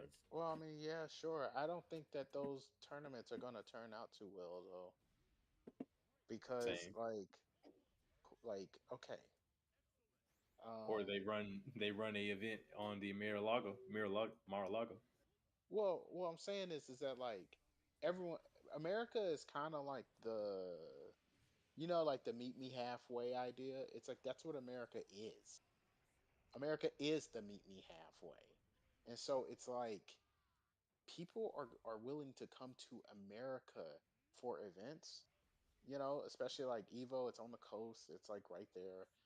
People are willing to do that, but is everybody willing to like go to like oh we're gonna go to France, then I'm gonna go to Qatar or whatever, like Dubai, then I'm gonna go over here. It's like people aren't gonna be willing to do that shit.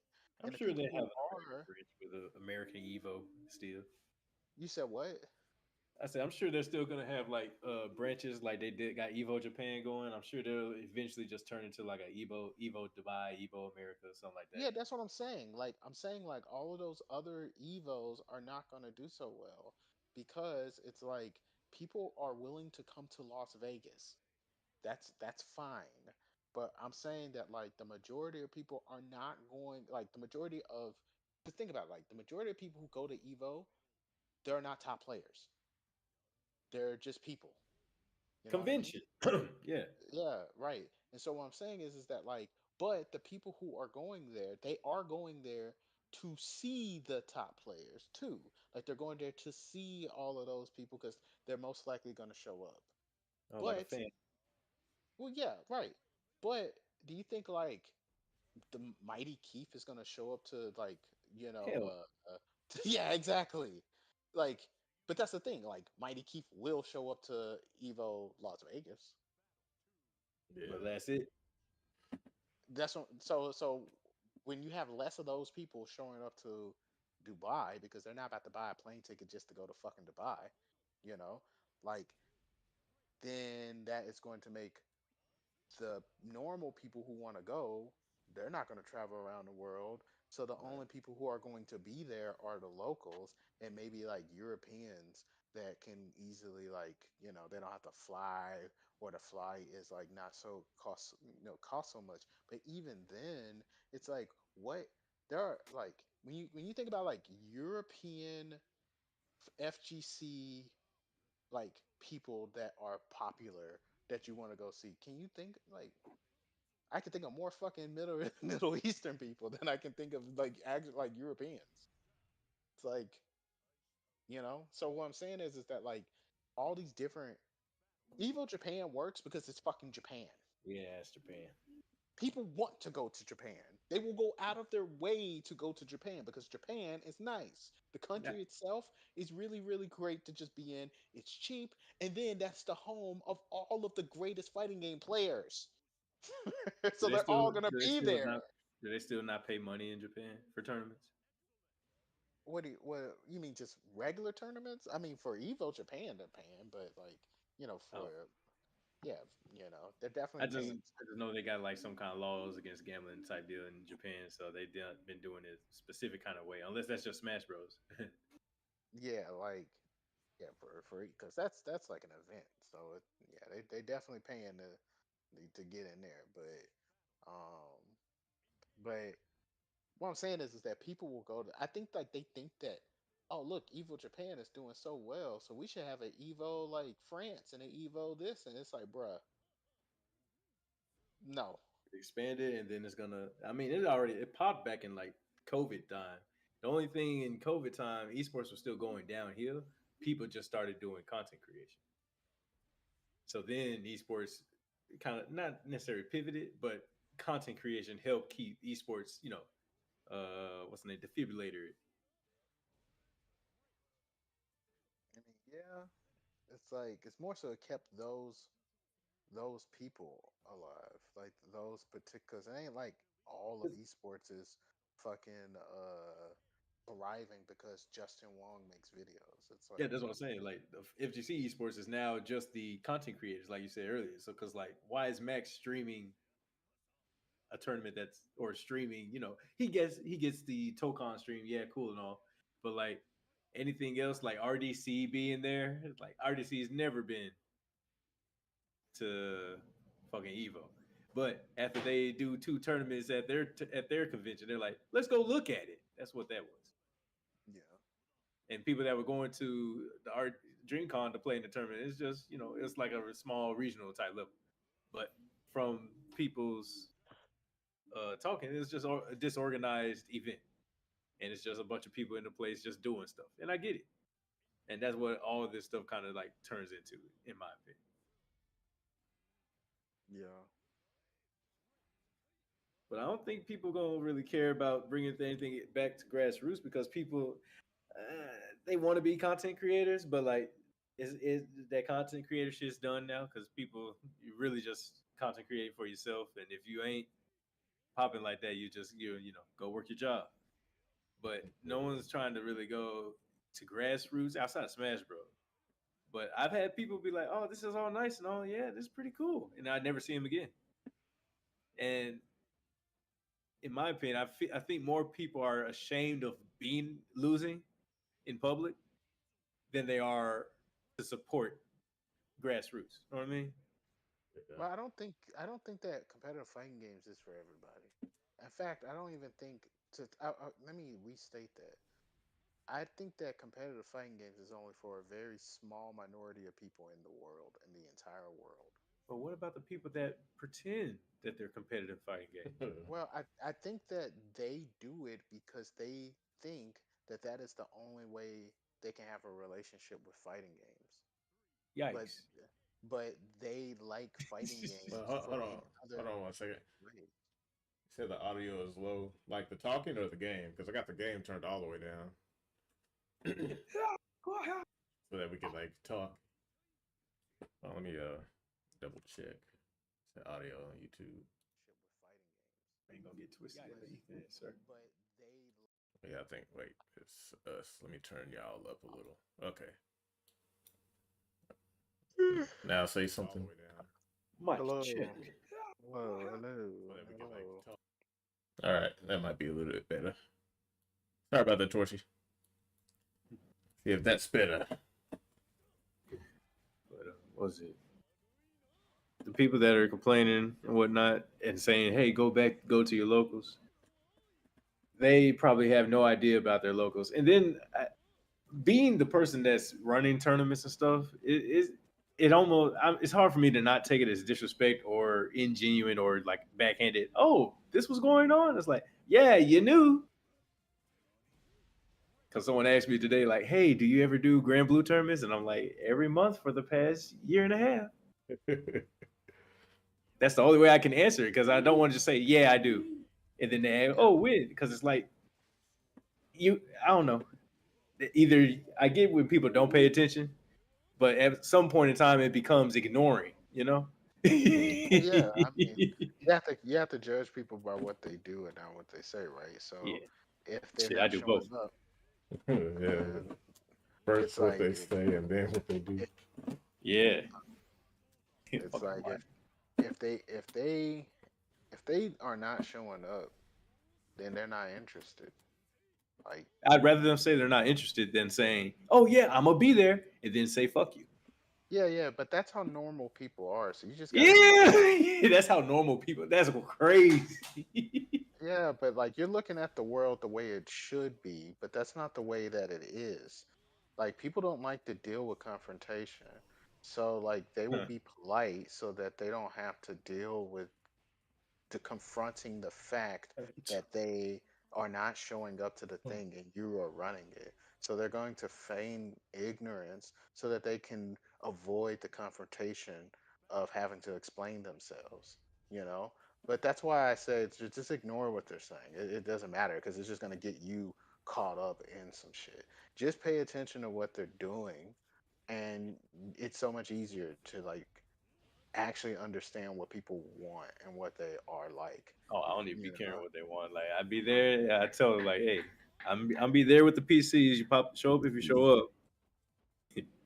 Yeah, I ain't about to knock on no doors or send no well, DMs. I'm sorry.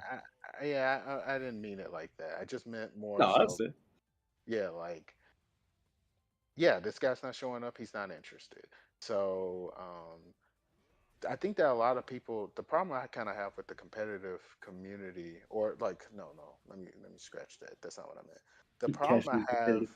with like the fighting game community, like in general, when it comes to anything fighting game related, is that I think that people, like I said, like people think that the only way that they can have a relationship with their favorite fighting game is by like it through the competitive community when they may not even like um what do you call it? They may not it may not even apply to them because they may not like care about trying to play the game competitive. They may not care about frame data. They may not even care about the players. Like, because that to them does not matter. Like, the only thing they care about is the game, like the characters in the game, how they look, the shit that you can unlock, and they want to talk about that stuff. They think that shit is cool. But there is no environment for that within the competitive fighting game community. If you try to sit here and talk to someone about, hey, look at what this character did in XYZ and blah blah blah, the competitive fighting game community, most competitive fighting game players will look at you like you're an idiot. So what does that person do when they want to like talk with someone that likes, I don't know, Grand Blue, You get your but garbage friends to play with you. well, that's the thing. What if they don't like Grand Blue? What if they don't like Grand Blue? Like they do something else. But then there's these other guys, they like Grand Blue, and so you're like, okay, I want to talk to them about Grand Blue. But the only they don't even know what the characters' names are. You say, yeah, man, like I think Vasaraga is cool, and they're like, yeah, V. Yeah, I like V because I can't pronounce his name, and the only thing I care about is frame data and shit. Like it's like there is no, what do you call it, environment for them. So instead of just quitting Grand Blue, Oh, they're not yeah. going to do that. They're just going to try and like fit themselves into that community. They're going to say, well, okay, well, that's what you guys like doing, maybe I should try to learn how to play the game, because people are social. And they would like to hang out with people that have similar interests.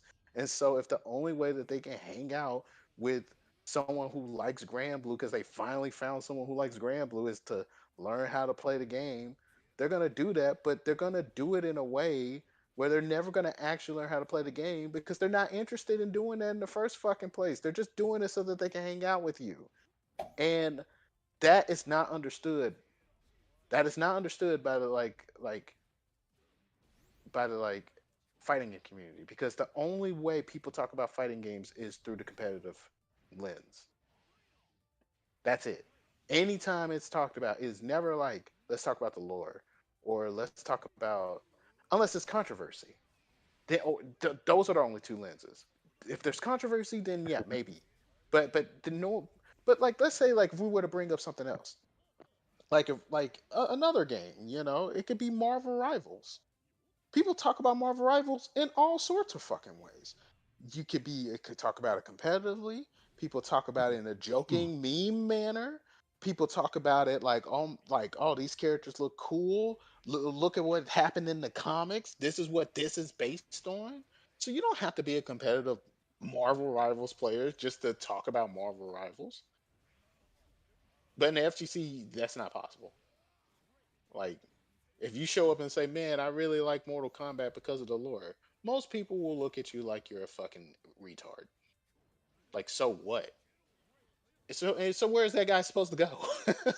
Like, where does Came he all the way go? up here to talk about the history of Noob Sabat, Sabbath. Yeah, like who gives a fuck? Is he top 3 or not? Yeah, exactly. You mean that low tier character? Fuck him. It's like that's it. Oh wow. So I I think that's worth like knowing, because then if you were to open up an avenue for those people to just exist, you would have a lot less clutter in the competitive side, because you cannot force these people. So to answer your question, where you're like, man, why are these people, they're just here, like they just wanted to play the game but they didn't care about the competition. I'm trying to do competition because that's the only way they can interact with a game they like. They're not competitive, but this is the only avenue that they get to play the game with other people. That's why that guy that sat down with you and you played Big Bitch Bridget, and he was like, "Wow, you like fucking boy butts too?" Because he really wants to talk about that shit. But you're not there for that. You're just there to play the fucking fighting game Oh, I thought competitively. I But was blocking. he doesn't have anyone to talk to. That's a big problem in fighting games. And like fighting games, if you don't have that other element to it, if fighting games are purely competitive and the other aspects get ignored or downplayed, like they get thrown to the side, fighting games become less interesting. Like you need all that other shit. Like, because that's what brings people into the game in the first fucking place. Um, so it's like not to say that the game mechanics should suffer because of it, but like I don't, and I guess I never have liked that aspect of the FGC, because they've kind of like taken over everything now. Whenever fighting game anything gets brought up, it's always from a competitive standpoint.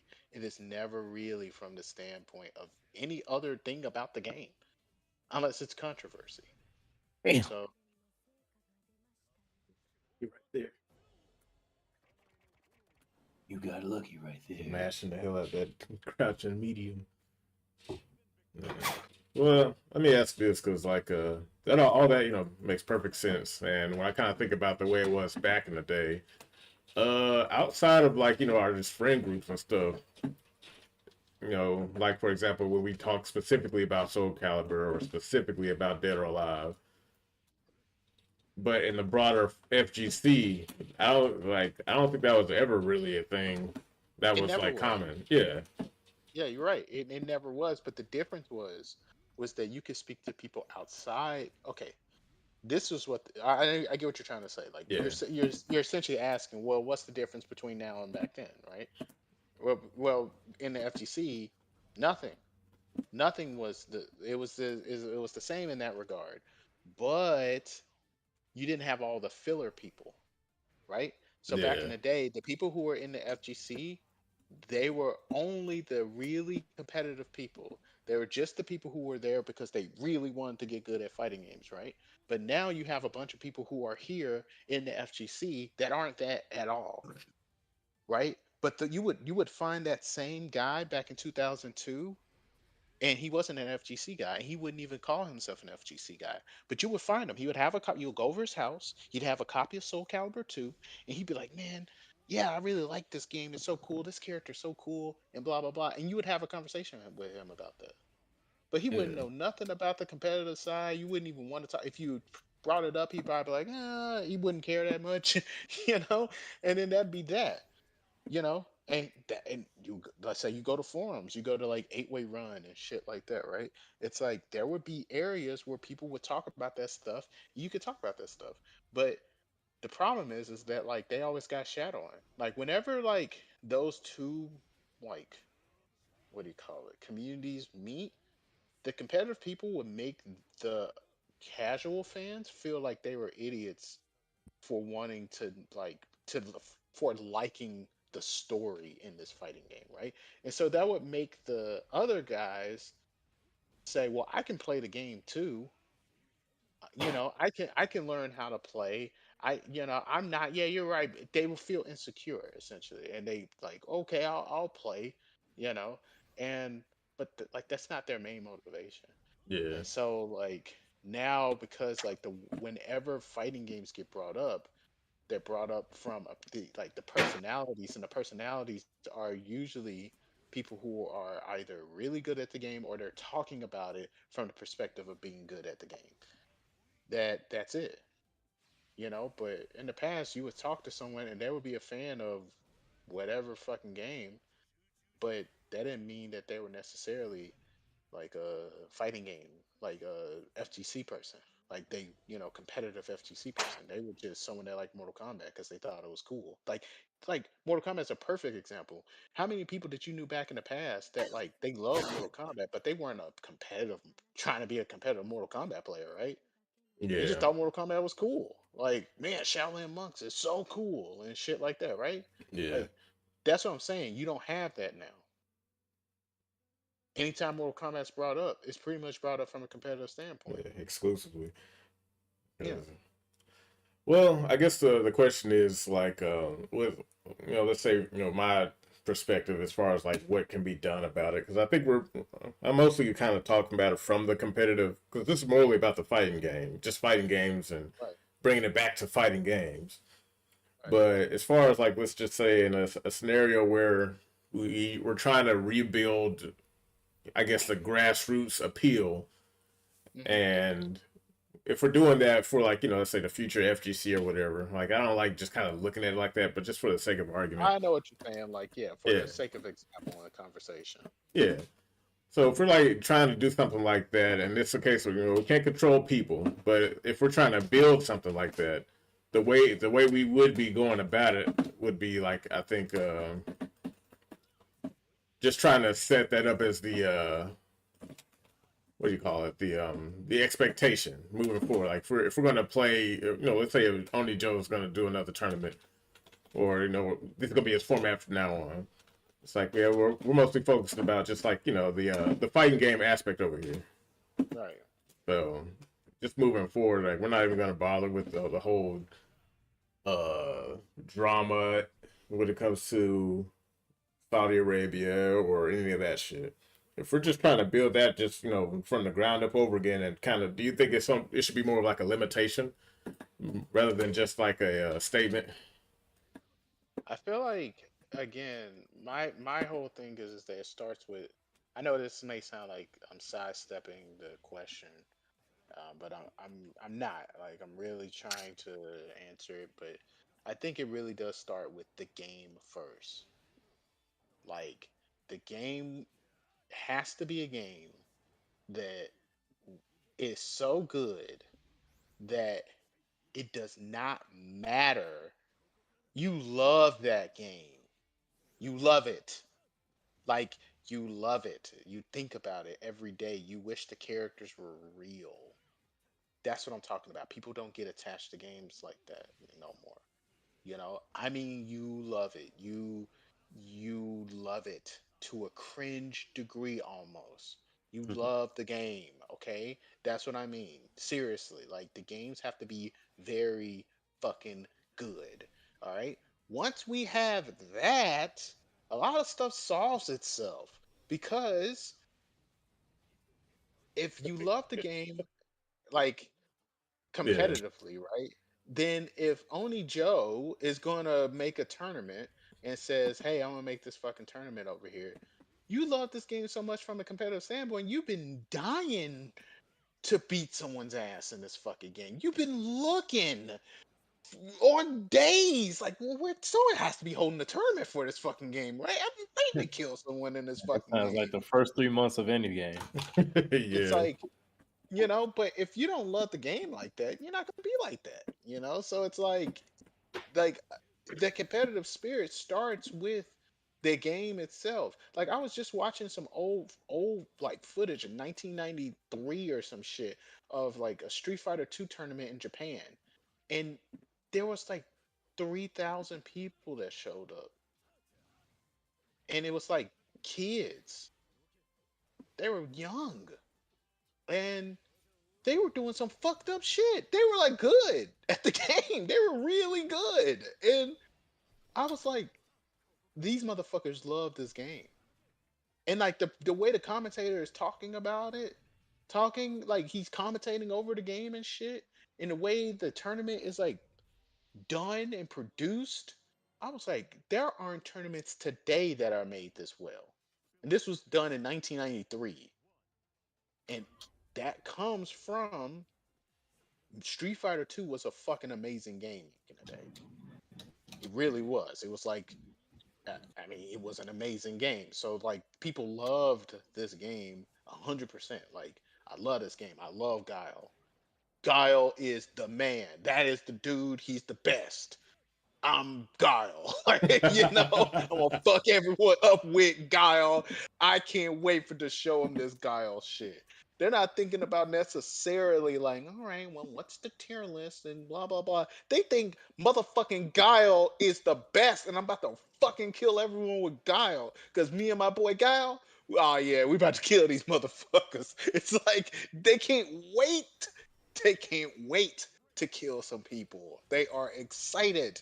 It's like, yeah, you get that. So it all starts. It all starts there. Then when you have a game, if we're gonna assume from that point, we have a game that like people love like that, like you know what I mean? Then if you hold a tournament, they'll come. They'll come to your tournament. Because all you have to like, and you let's say market it enough to where those people would know, and they're gonna be looking. They're gonna come and they're going to want to compete.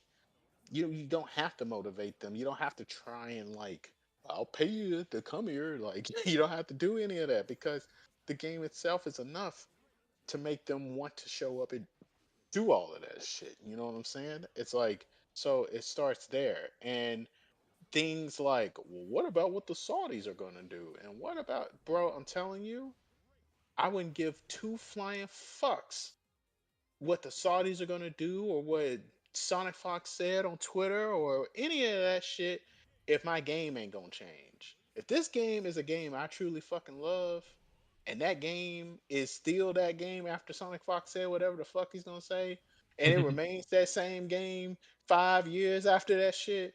And no matter, so, they don't give a fuck what they do. They can do whatever the fuck they want, and I think that's how the majority of people are too. So you won't have to do any of that. Yeah. If the game is good enough, a lot of problems get solved. You'll have a healthy fighting game community for the most part, and the people who are Okay, people gonna casuals, have to shut up. huh? I say people gonna have to, keep their comments and stuff to themselves, like opinion wise, because outside of that, that's gonna be the other issue. People's Well, feels. you can't stop that. Bet. Like people are going to you can't. It's like people are going to talk, and people are going to say what they're going to fucking say. That to me is kind of like one of those problems that's like a non-issue. It's only a problem when there's a bigger problem. It's like when your game sucks, and then so no one's paying attention to that shit anymore.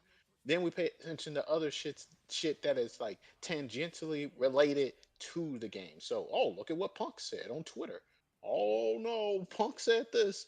Oh no, this guy said that. You wouldn't be giving a fuck about any of that shit because you'd be too busy with the game being on. And you'll be Yeah. playing the game because you like the game. That's what I'm saying. Like, people don't they can't even conceptualize this idea anymore because they can't think of a game that they would just be playing. I used to play Soul Calibur. I used to think about it when I was at school all day, all day, and then I would get home and I would do my homework so that I can immediately jump on Soul Calibur, and I would try to play that shit as much as I can, because then I would think, well, there are other games I gotta play too. But man, I really want to play more. And I would be playing it by myself a lot of the times because I'm like, I love this fucking game so much. I wish I had someone else to play with, but I just got to play with my fucking self. So Mhm. I'm gonna learn. I'm gonna read this thing over here. I'm gonna do this because I loved everything about it. I loved the fucking game. I didn't just kind of like it. I loved it. So I played the shit out of that game. I played it, and I would do that shit all day, every day until another game that I really liked distracted me or something, or I had to do something else because we're going to church or some stupid shit like that. But it's like, bro, if someone came up to me and was like, well, what about what some bully said to you at school, you think I'm thinking about that? I don't give a fuck about what this someone else said right now. I'm trying to play fucking Soul Calibur. As long as they don't get in the way of me playing this fucking game, bro, I don't give a fuck what you're saying, dude. It's like, but if it gets in the way, then that's where the issue comes in, and or if the game is not good enough to withstand that shit. And these games aren't good enough. It's just that simple. I think it's really that simple. Yeah. These games are just not that good. Like, if they may look good, they may have like good graphics and stuff, and they may have even good art styles, but they're merely just not that good. They're not good enough where you just don't care about anything else but that game. There aren't a lot of games like that. Street Fighter 4 was like that. Street Fighter 4 was a game where there was a ton of heinous shit that happened during Street Fighter 4's time. People saying shit and people doing dumb shit. People hitting people and doing crazy Oh shit. yeah, Noel Brown. Yeah, I think yeah, that was like that was Marvel, but yeah, that was around that Marvel, same. but that was during that time. That was during that time. You know, and Marvel was another game like that. Marvel 3 was a game where people, they were addicted to that game. All they thought about was Marvel 3. So it's like, dude, when the game is good enough, none of that other shit matters because you don't have enough time to focus on that shit. You're too busy trying to hit one frame links with Balrog or some shit. Like you just don't got time.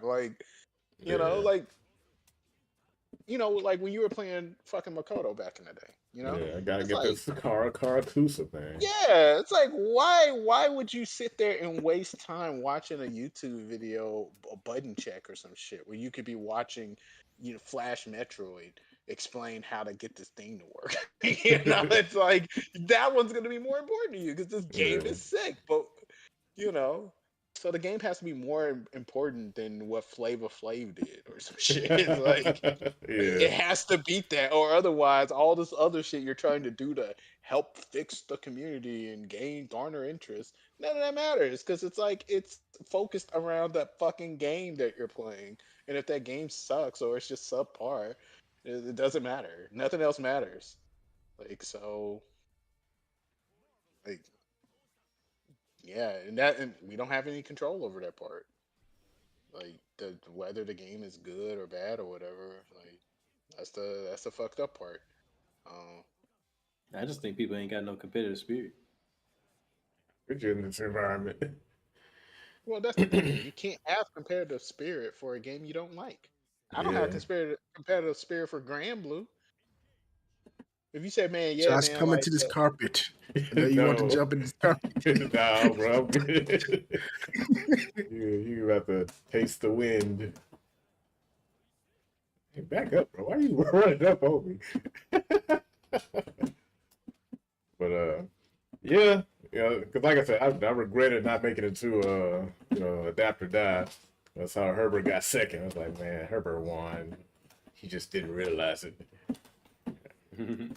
But yeah, because like that aspect of the game is like interesting enough now, and I think you're right. It's like the whole thing with Tekken 8 and Flavor Flav and Neo T-Pain shit. It's like, yeah, this game is that fucking whack. Where something like this gets this much attention. yeah, Because normally, like I said, if it was like back in the day, yeah, that kind of makes me think about you remember Daigo versus fucking Lupe Fiasco. yeah, That game sucked. No one liked Street Fighter yeah, Five. yeah, exactly. And yep, that game was trash, and everyone knew it was trash at that moment too. But they did not want to believe that it was garbage. They did not. They wanted to believe that it was Oh, going to did be you good. cross me up? I think so. So yeah, they just were like, "Oh yeah, this is so hype. This is so cool." Blah blah blah. But then we can look back on it and say, "Man, why did people do all of that?" It's like because the game sucked. They were marketing the shit out of it, and then also that was the first Street Fighter to be, influenced by esports. Yeah. So they had You to, can see it. yeah, Cause I remember. because it started. That's when, like I said, everybody was trying to make an esports group. Waka Flocka Fame, y'all remember that? I vaguely remember that because now you just said that. I thought about that. He was around, wasn't he? Yes. So it's not really that surprising we saw him in fucking the Tekken 8 thing. So I'm like, that's pretty fucking hilarious. But it's all for money. And Sonic Fox did the same thing. It's like, oh, Waka Flocka Flame's throwing a tournament in New York. Oh, I'm gonna go, nigga, huh? And I'm gonna beat Waka Flocka, even though he's just a nigga in the hood that play games. Like everybody know them niggas suck in games until they, realize, oh damn, I suck. Y'all be playing too hard, bro. Y'all be playing each other, ain't it? Yeah, like I got a friend nigga called me and he saw me and Jeremy. I was streaming us playing Fatal Fury, right? He thought we were like fighting like in a match. He was like, man, I'm over here watching. I'm like, why they life bars ain't going down? Y'all niggas gay. I'm like, what? What? So he found out like, oh, y'all traded? Oh, y'all gay. I was like, how does that equate to that? Equate to that, but that's brain the can't mindset. fathom it. It's like, why would you be playing this game and like not playing it the way it's designed to be played? I think You're two men and you're working together towards a common goal. Black guys don't understand. You're right. You're right. Yeah. You have to. That's gay is the next best thing they understand. Wonder why I'm racist. It's like it's shit like that. You experience shit like that for a very long time, and then you're like, yeah, I'm not part of the black community. Leave me Yeah, alone. fuck them guys. Yeah, it's like I'm good. Just don't let me in with them, please. Like, it's so annoying. It's like that is such a retarded answer that it's very difficult to respond back to. That's why I just laugh because like, man, you ain't gonna conceive. You're not gonna understand. That's why we be beating your ass. That's why you play Smash Bros. That shit hit really high. That's Oh no, I got air dashed. And that's what I would be glad about with 2SKO and I guess Marvel, because if the game don't have me in the training mode, I really don't care about it. And the last game that had me in the training mode was Dragon Ball Fighters. I probably spent the total. I only do in Street Fighter training mode when I'm waiting on a damn match online. Yeah. I don't have to learn the game. I know how to play it already. And just whatever I got to learn, I'll learn it while I'm fighting. Stop kidding me. You gotta wait, JoJo. Turn it back on, sir.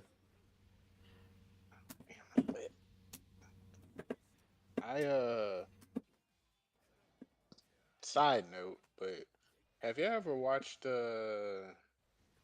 this anime like movie? It's like it's made in like late 80s. No, it was like no, my bad. It was made like early 2000s called Vampire Hunter D Bloodlines. I know what it is, but I didn't watch it. What the fuck was that? It's a slow command grab that nobody uses because it's slow. Did it hurt me?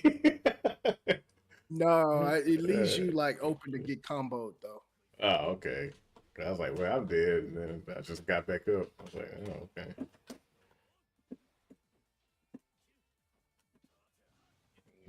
But that movie is good.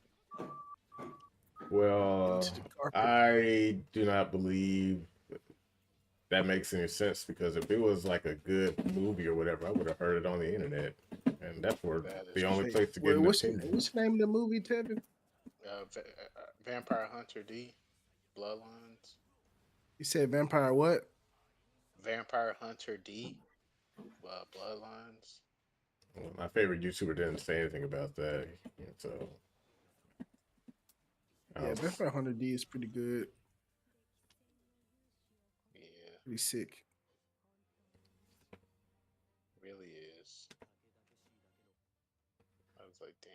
So, my question: so, Evo acquisition, is it a good thing or a bad thing, or do you not care? I'm leaning more towards good. Anything that gets us closer, like to the good old days, whether it be by force, by complete chance, I'm for. I understand that because I guess in my opinion, like why wasn't the fire lit under your butt already? Why did this have to happen for people to be like, oh hey, wait a second? Because I was like, oh hey, wait a second, when Sony was like, hey, we bought the FGC. Well, people were happy about that because they were like, oh, we got rid of Mr. Wizard. Yes. So Evo, so now we can like Evo again because someone else has it. It's like a hollow victory. I mean, yeah, hollow, and I guess people was okay with it because it was Sony as a video game people, but still, I didn't like the fact that the corporation there was literally I would say probably $700 to $800 paywall to get into the FGC at that point. Yeah. PS5 converter cable if you need it, because you're not probably not playing on a PS5 controller. Yeah. And then the games you're gonna buy, and then the DLC, and then you got to be online to play with your DLC. Fuck Mortal Kombat, but still. Yeah, people aren't thinking about it like that though, because they're thinking about from being a player, And that's my issue. I guess that's from me being a TO. I'm seeing everything that the players just don't give a fuck about or don't even think about. Because there was one point in time, my dumbass in Memphis was like, "Hey, what if we as a community do content and we could bring." Oh no! My weakness, water. Because my goal has always been with like the YouTube page is just to put eyes on Memphis players. That's really it. Bless it, bud. These guys. But like over the course of time, I don't know, people didn't really care.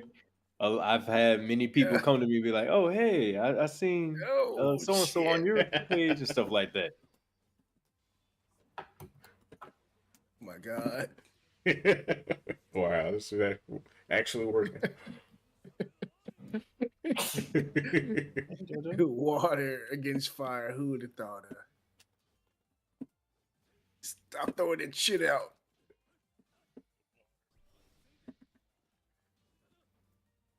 Real shit.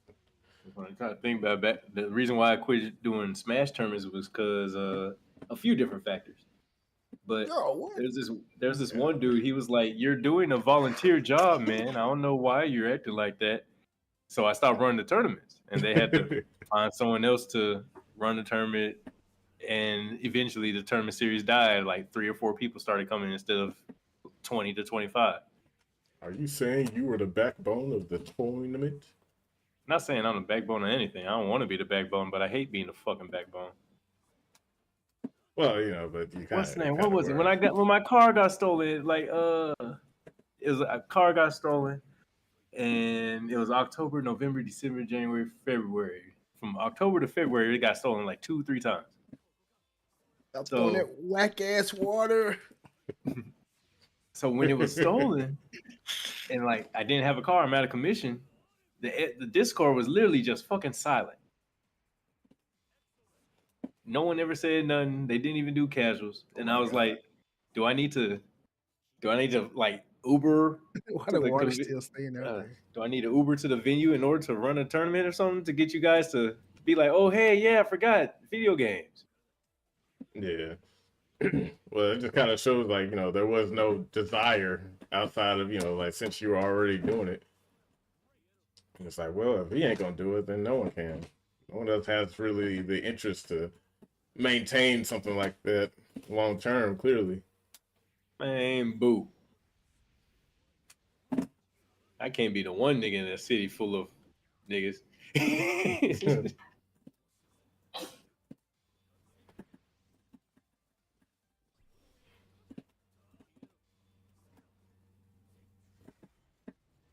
That's what Jeremy was like, why don't you go out of the city and run a tournament? Like, man, what do I don't want to be that guy be like, hey, I'm new to the city. I run tournaments. Come to my tournaments. Nah, I'm over here. Yeah. You good, JoJo? Well, I mean, I guess as far as like, the whole situation and stuff now, you have adapter now. And you think that'll just have to be the backbone for a new format moving forward in regards to just, fighting game tournaments. New format. Yeah, like it's just gotta be grassroots. Go back to the way things were. Type situation. Yeah.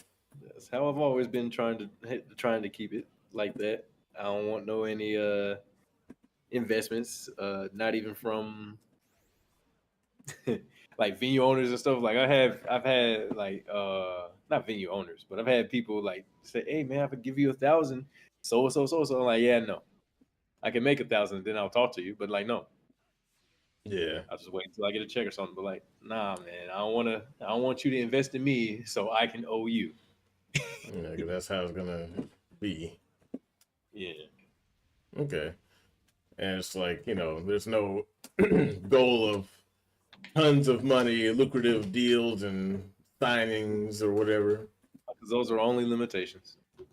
Yeah.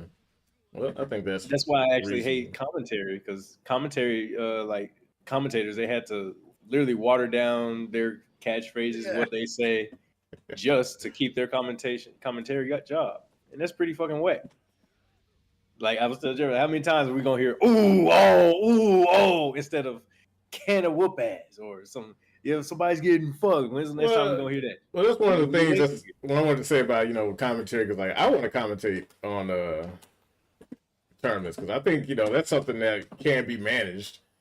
Now, if you get like, commentaries from the I guess the system, the establishment, then that's what you can expect. But if it's gonna be like back in the day, because that's the way it was back then. I remember Tasty Steve was talking the craziest shit in them old Tekken 6 tournaments. And it's like that, that's what we crave and miss. Because you can't have all that stuff now. Forgot the dude's name, but he was saying he wanted it to get back to kind of like I forgot who said it earlier, ESPN, kind of like how Shaq and Charles Barkley and the rest of them be talking to each other. Yeah. He said he wanted to get something like that, even though they're like all friends and they make whatever amount kind of jokes, inappropriate jokes you shouldn't say or whatever, but they all have an understanding with their humor and what they're there to do, and none of them are going to get fired from their job for the jokes and stuff that they do. Yeah, because that's what they were hired to do, to be themselves right there on the TV screen, and that's it. But you transform into fucking water. One thing about like Memphis tournaments, I wanted to do like if I wanted to do commentary, I was thinking about like, yeah, I could do tournaments on the Match Gaming, I could do tournaments under myself and have commentary be whoever and however. But then that's how them do the Dragon Ball Fighters guy. I forgot which house. HOH? I think it was HOH. They were like they were running Dragon Ball Fighters tournaments in the house, and there was like legit like cussing and like arguing and shit. Like it's just a bunch of dudes in the house. Yeah, Herbert, get off.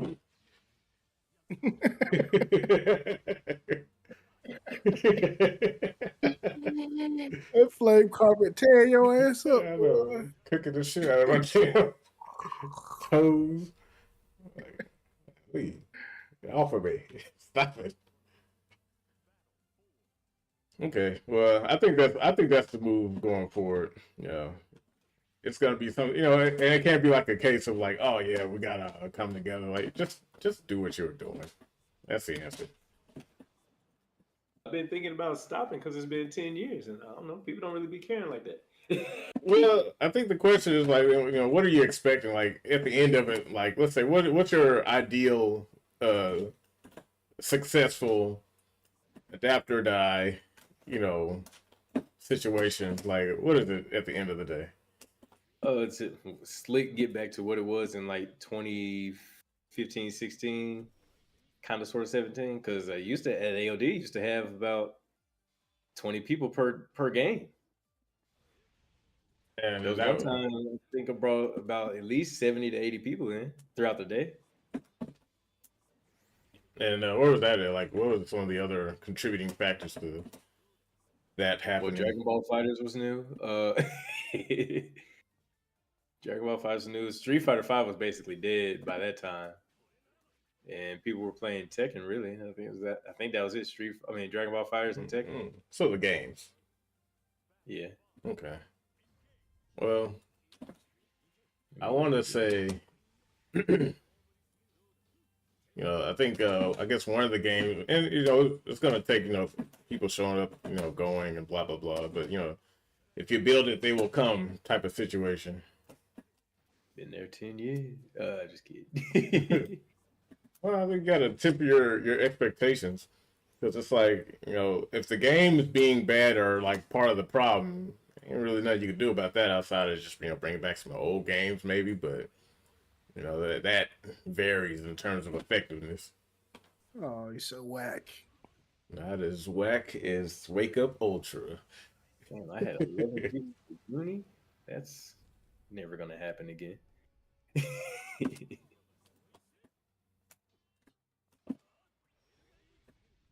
You are defeated. Power of water. Well, like I said, whenever you set up the next tournament, I want to commentate for it because I think that's going to be something that really, I guess, adds to it. If we just like emulate the old, say all the words, build the interest or hype in the genuine way, not try hard, but. Yeah, I would like to commentate too. I've never done it before. Actually, I have, but not much of it.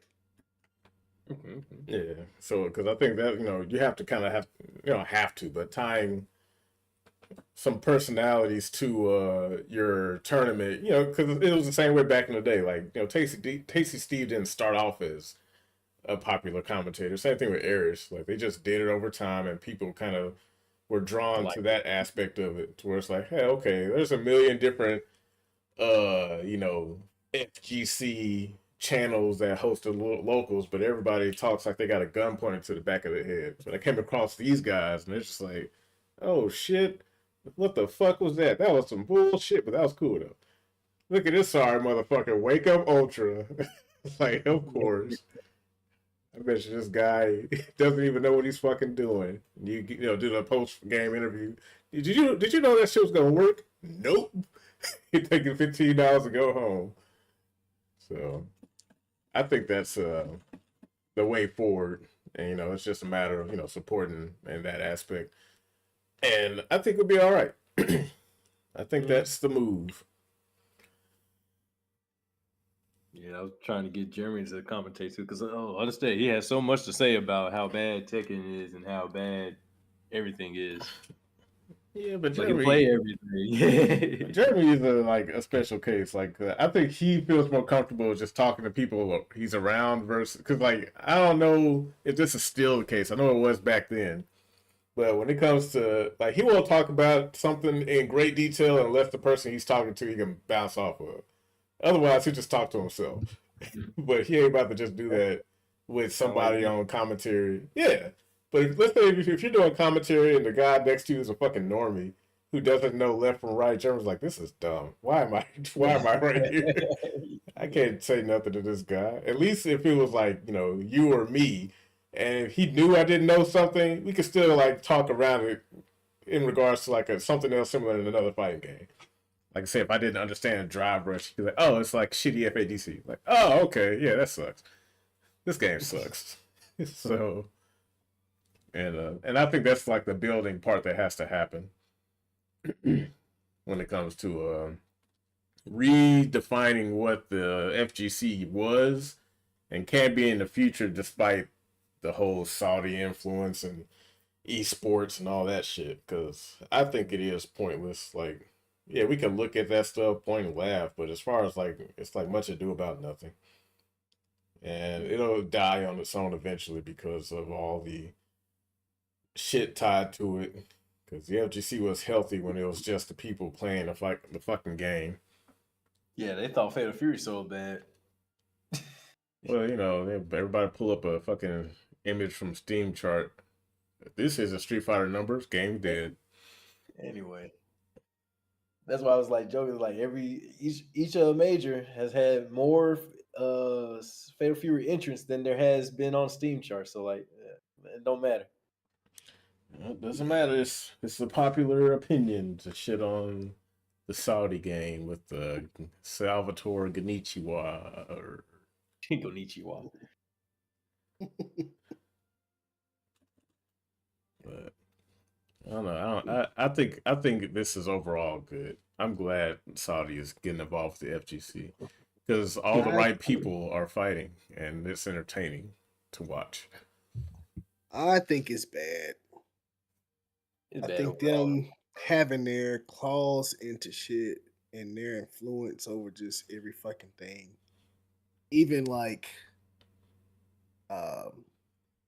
Fatal Fury was a game that I really wanted to play, and them just having their claws in it just turned me the fuck off. Like, and I want to go to Evo. I've never been to Evo, but them having their claws in it turns me the fuck off. Sure, it tripped me. The Indian company had owned it. Yeah, Kidia or something. Well, like in that sense, it is bad, but for like the health of the FGC overall, I think it's irrelevant. I think I agree with you there. I agree with you there, but like,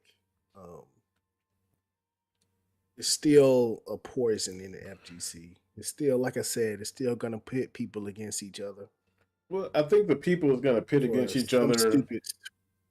Yeah, the people that are getting pit against each other are two parties we already don't respect or recognize. So it's like a poison taking out another poison. Because like the thing that we appreciate the most died a long time ago. So all we're doing is watching infighting, really. Like, so that's why like when I wrote about tournaments, like I don't like y'all said they just be banning people to be banning people. I don't. What am I banning people for? Ain't nobody done nothing to me unless someone like broke in my house and did something to me. I don't think I gotta ban anybody unless they do something stupid. Yeah. But like, ABC last year has anybody can come. I ain't banning nobody. So like, when I see like players being weird toward each other, that's why I'm like, yo, what's up with this? What's up with this bitch shit, yo? Ain't we grown? Come play the game. what you talking about? Like, oh, I don't want to be in the tournament no more. Like, why? Because of who plays in it, or because you don't want to make no money? Like, what is it? Yeah, it's always How gonna could be how could something the that person be? it's gonna be Huh? something that'll be infinitely broken down into like a problem that you could never solve when it could be solved if everybody just came here for the same reason originally. But If now, everyone came here for the same reason, that's why I don't do spectators. Like, no, like if y'all just here to watch, like, I get it, but like, you brought 5 people with you to like spectate with you. Nah, yeah, I think that's y'all go good. That's a outside, good walk around. rule. Yeah, no spectators. Like you ain't in here unless you here to play or you're engaged. But this ain't no Yeah, social event. it's not a social event. I'm so Because sorry. if that's the case, I'd charge you more just for spectating, just to spite you. Hey, I Like, almost got to Yeah, that point. well, I might as well make money yeah, off of you fucking assholes if you're not gonna, contribute actually. Like you contribute in one way or the other. I'd say do it. If you come in here just to watch yeah. and hang out with your friends, $15, but it only Damn. costs 10 to play. Well, that's a decision for you to make. The rules are rules. It's cheaper to come in and actually play. So I guess you better play. Yeah. Pick up the But, sticks. but yeah, I think Saudi Arabia putting their claws into everything is a bad thing. I have a couple of questions. One, what is going to be their influence over Evo? And two, what else are they going to stick their claws into? It's like, what are they going to take over next? Yeah, Because where does it go from here? their plan is to just build an esports empire. So, they already bought up SNK, they already bought up Evo. What else is gonna get bought up? Is there even And anything turn left? into whatever the fuck they wanted to be. I'm trying to think. What else could they get outside of? Well, it's another thing. Tencent's gonna be doing Tencent things, so we ain't really got to worry about Tencent, in my opinion. Because like Tencent, like I get with people like with Riot, they're like, oh, Riot, Tencent owns Riot. China's bad. It's like, okay, you're playing a communist game. Like bro, it ain't even that. Outside of like Fatal Fury, oh, you're giving money to the kingdom. Playing Fatal Fury itself is not what people view as the bad thing. The fact that you paid money for it is like when dude said, "I'm just catching on sale." I get that, but like if you want to play the game, you're gonna play the game. Now you going over there or anything more than that, supporting their cause, that's different. That's what like earlier I said. Like after they release the game, you got it. Do whatever you want to do with it. Only people that's gonna be mad is Nintendo. So fuck them and do what you're gonna do with it. Yep. You make or you run tournaments, you run your majors. If they ran majors not like corporations or not like companies, it would probably be even more. It would be better in my opinion and more community based because it's not a company that's doing it. It's more of a organized group of people that's enjoying it. Yeah, who Versus, all have the hey, same this thing. event has to be because tournament we did 2 months ago, not 2 months ago. Where I live over the summer. It was their first time in Memphis, and he was like, "Man, you guys did great. No, I didn't have to come to the game room. Game room was great. Everyone enjoyed the game." It's like, yeah, we know we did a great job. So you coming back next year? The event wasn't profitable. Yep. And that'd be the main thing. It's like it's all about the money. And it's like, yeah, It's that's all fine if about it's a company, but this isn't a company. This is supposed to be like, a community organized, backed, and if the goal was money, I think Nihongo Gamer said that when he was talking, a video he was talking about how Grand Blue making the easy mode inputs. He said, if you wanted to make money, why are you making a fighting game? Because it's fighting games are niche forever. Even as big as they are today, they're still niche in comparison to like all these other genres in the market. Yeah. Like Marvel Rivals exploded, Overwatch exploded. Insert RTS type game, shooting game, fighting games. Like people can't deal with being responsible for a loss in front of everybody and make money off of that. So I don't know. Dollar bills. Yeah, and so that's kind of why like the idea of making money, like Yeah, you can make money, but you're not about to make money like a living off of this shit. Ed Boon and NetherRealm Studios learned that the hard way with MK Juan. Oh, you sound far away, Joseph. We can barely hear you.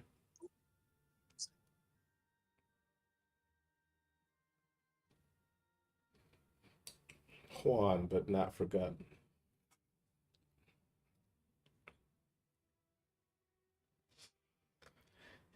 Yeah, man. Take some of these other characters into ranked and see how they fare against the. You hear me now? Yeah, there you go. Oh, damn, what was I about to say? Oh, dude at the tournament who won Street Fighter.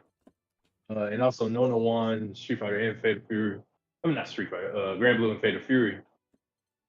He, the dude who won Street Fighter was like, oh, what? I win money? Same thing with the dude who won Tekken. He was like, oh, I get money? And I was like, uh-oh. What has been going on to where $45 for first place is blowing a nigga mind? I think it's just the idea in and of itself, because I think and that's I think that's like a slippery slope, because like you kind of see that their intent was probably this originally, and then when they saw some bills, they're like, "You mean I could make a living doing this?" It's like, that's not what I said. No, you get some gas and some McDonald's, nigga. But if I go to the FGC, the big one, if I and see me, I didn't know I was gonna get anything either, but I was just there because I enjoyed being there. It's like I didn't have to get anything. Just playing in the tournament for me was good enough. Yeah, I know, like a lot of people have that mindset, but like just us coming together, and doing something fun, because this day and age people don't meet up as much. So I'm just I was just happy to be there. Use your this. Put your pride in the bag. The thought that I was having a few months back was access to tournaments. Now, we all grown. I only thought $10 was too much for Smash Bros. And I get that. They're usually just kids, even when they're 35. But fucking what about making $10 venue but $5 entry tournaments? So that way people don't feel like, oh, I'm blowing $20 just to get my ass handed to me. I don't know, man. When I go there, I don't see nothing but grown men. God damn it. Right? Yeah, what kids? Because I was thinking, it's like, I mean, I get it. Yeah, I ain't see no kids there. It's one of those, this is something. I be saying kids because it's like, ain't no way you over the age of 25 and you cannot afford to save $20 for one day of a month. Well, not only that, because like you got to think about it, like because I remember seeing a few articles talking about how Zoomers aren't playing games that much, and for good reason, because gaming sucks now. Why would you spend $80 for a piece of shit game? But when it comes to like fighting games, like do you think it's possible that just fighting games in general are gonna kind of age out eventually? Like we've kind of hit age out, but like if that's the case, they must be making the least amount of money they've made in their lifetime right now.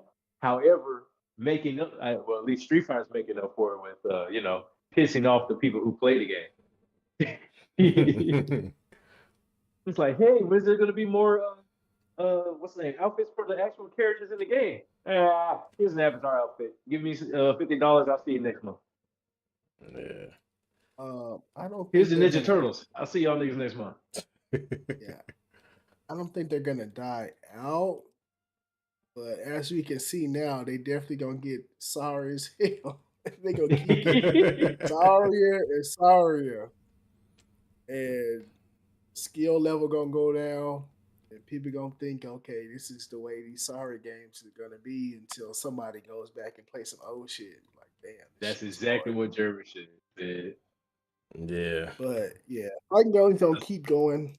Um, I think they've gotten way actually more popular than they've ever been from what I see. The fighting game. And like, you can chalk it up to the agenda or people just liking the games or people liking the graphics. But people are playing them, even if they play for one fucking week and leave. They still Yeah. bought it. You know. That's all that matters to the developers and whatnot. Like, hey, you bought the game, like especially Mortal Kombat. Hey, them niggas bought it. All right.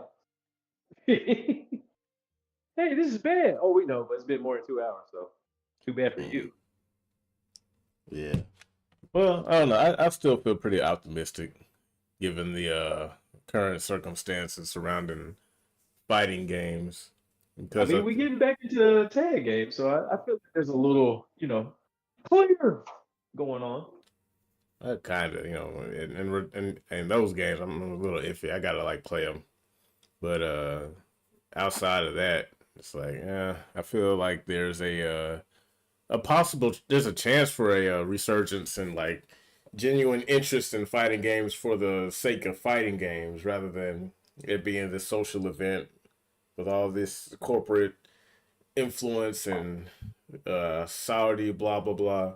Because like I said, like the best protest is no protest. Just don't go. Like as much as You like guys don't like this? yeah, exactly. Because it's like, dude, if no one's there, what are they gonna? Who are they selling it to? Like, if everything when it comes to the corporate problems that we're having, it's because someone's buying it. And like, well, yeah. So if no one buys it, then it'll just go away. They'll be like, well, this isn't worth it. We need to find something else to fucking infect and get a return on. Because like the stuff that's happening in the FGC is happening on a different scale than just gaming in general. I think, I think the overall gaming is pretty much I ain't gonna say it's a bubble that's popped, but like the past 5 years is proof that it's like there's nothing generating money into gaming enough to generate anything out of gaming. Yeah. Because like I think Silk Song Hollow Knight came out, and the interest behind that game I think is probably the most recent example of organic interest in a game that isn't tied to some major company. Same thing with Expedition 33. It would have been similar for Helldivers too, but that turned into what it did. But I do think there's gonna have to be a point to where it's like the future gaming or whatever. It just can't be mainstream anymore. It has to return to like the technology is no better than 6th gen. The games don't exceed. Say what? No, I just think the games are. So if you just turn off, that's why like my little joke is I can run Street Fighter 6 on 15-year-old. 10-year-old's PC part. Mm-hmm. Just fine. Ran the first tournament on 10-year-old PC part. Yeah. Nobody fucking noticed, no one batted eye. But we're not gonna put Street Fighter on a mechanical drive. That's really the only reason. Well, I think not only that, I feel like the new games got to be the same way. Like any new games, like the future, I think games can't be built on Unreal. It can't be built on fucking Capcom's new reframework or RE engine. It's got to be some shit that somebody came up with. Because one thing I really hope will happen in the future is the return of custom engines for games, like an engine for a game specifically. You just worried on you only gonna be playing indie games. Yeah, I mean, I'm fine with that because it's like those are the best games coming out anyway. I'd like for the indie scene to truly, kind of blow up, similar to that of like the Linux scene, where it's like every community is making their own version of what they want to see. It's like, I want to back Endeavor. Oh, well, I want to back Manjaro. Well, I want to back Mint. And it's like, yeah, okay, everyone's here. Everyone has their own shit. Well, I want more people playing my games, so now I'm pouring into Windows. You know, you can do that. Go for it. But at the same time, though, there's an aspect about it. You know, that's kind of wishful thinking on my part. I don't think that happened to that degree.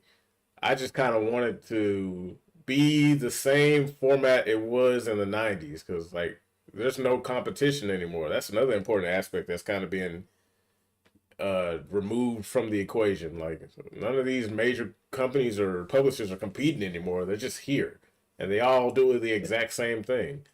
Whereas back then, you know, Sega does what Nintendo don't, or yeah, PlayStation fucking sucks because they're not Xbox. Or look at all these games that we have because your dumbass bought a Nintendo. You know, that was healthy. You know, they'll call it toxic and shit now because everyone's gay. But back then, it was like, yeah, dude, like, even though we had an Xbox, I was fucking jealous of PlayStation 2 owners.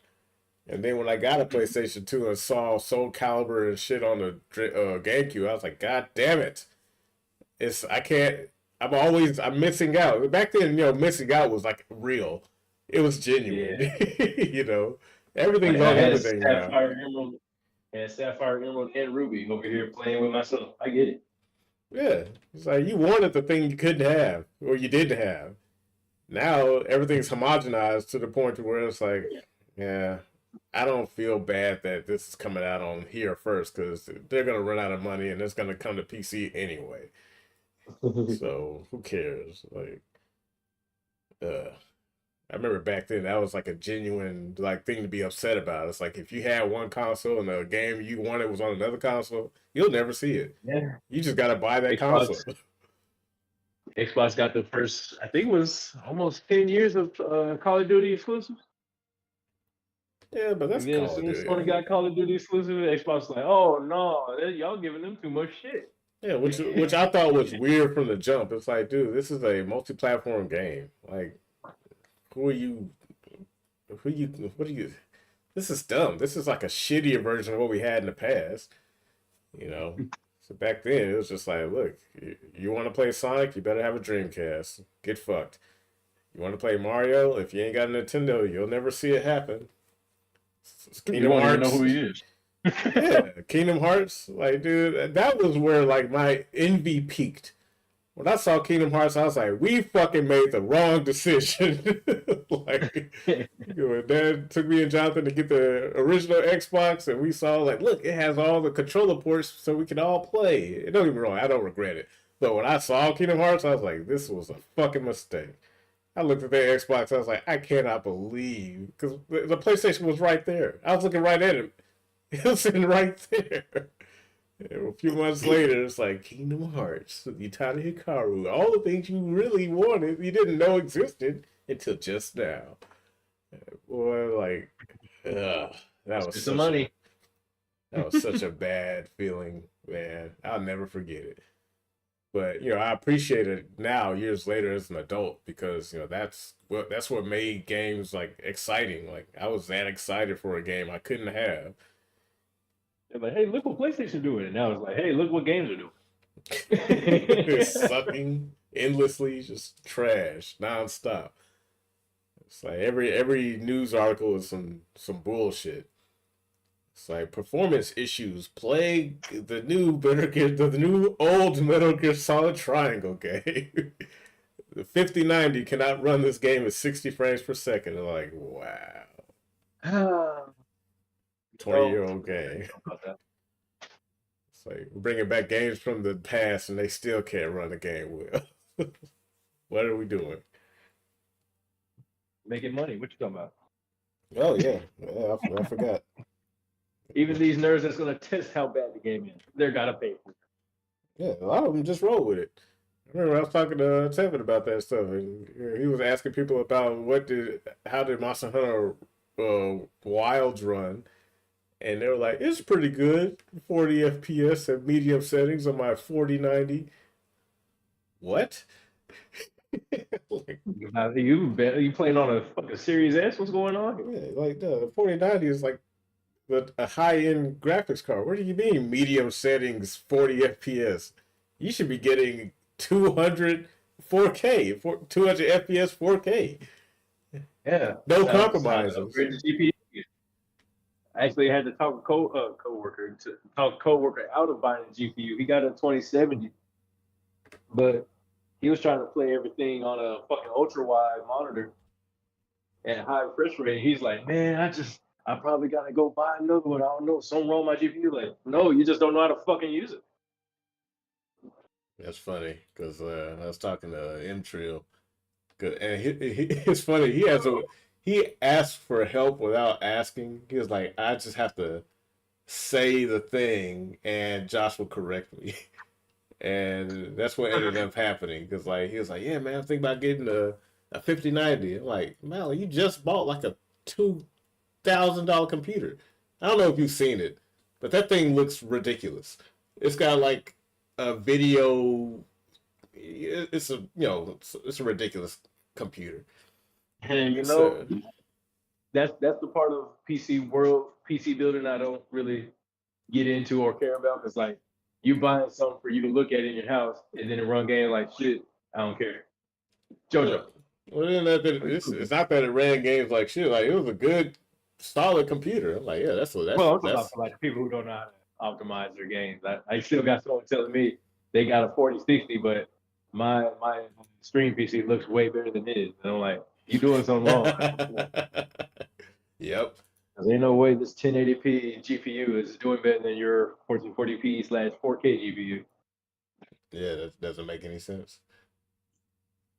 But yeah, and I was telling them like, yeah, you don't need another graphics card, man. Like 5090 costs $2,500. It's new and it's the strongest one. Why not? Yeah, the strongest piece of shit that still doesn't run games well because half of the appeal is frame gen. Is what? Frame gen. That's literally what the 90 series or the 9000 series and the Blackwell series is.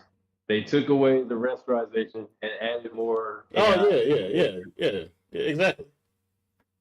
So they literally say, "Hey, it's weaker, but it can do this, and it's only supported this generation." Yeah, don't you? And that's one of the things I know. You know about Digital Foundry. Yep. So cool reviews, blase blase. However, they refuse. That's how you know, like they gotta play nice with Nvidia or AMD in order to get whatever things they get. Because Linus, at least he'll, be like, yeah, they didn't even send me anything because I'm gonna shit on them. But don't worry, I wouldn't bought it so I can shit on them. And that's okay, I'm with it. But they be saying, well, people will ask, should I get a current gen GPU or just the same version of the last gen GPU? He was like, well, FSR4 is a great uplift. Like, no, nigga, shut that shit up. I'm not buying a GPU just to turn on the frame. Why am I buying a GPU then? Or is that what they told you to do? Dell FSR, because him and there's other dude, I think his name Alex or something. They talk about FSR like it's one of the greatest FSR and DLSS, like it's the greatest things to come about in gaming, and it's just gonna get better and better. Y'all know doing this. That means the GPUs are gonna get worse and worse. Yep. The GPU side of the GPU. Yeah, it's not even a GPU anymore. It's just a fucking AI frame generator.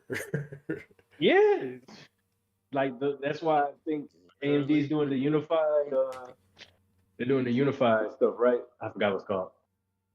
I don't even know what it is. But they're trying to put the professional cards in the same realm with the consumer cards.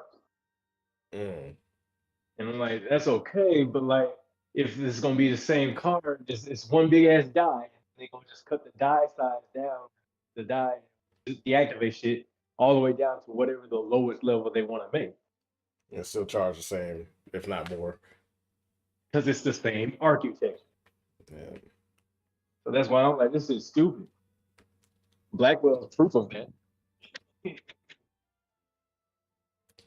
The yeah, half the core. Graphics. But not half the price. Oh yeah, price gotta stay up, man. And that's what, and it reminded me, like, because Marvel Rivals had a announcement. They're porting the game to PS4, and I was That's crazy. yeah, That's and crazy. No wonder I've been seeing those memes. I was like, but I get the joke. I thought it was just jokes.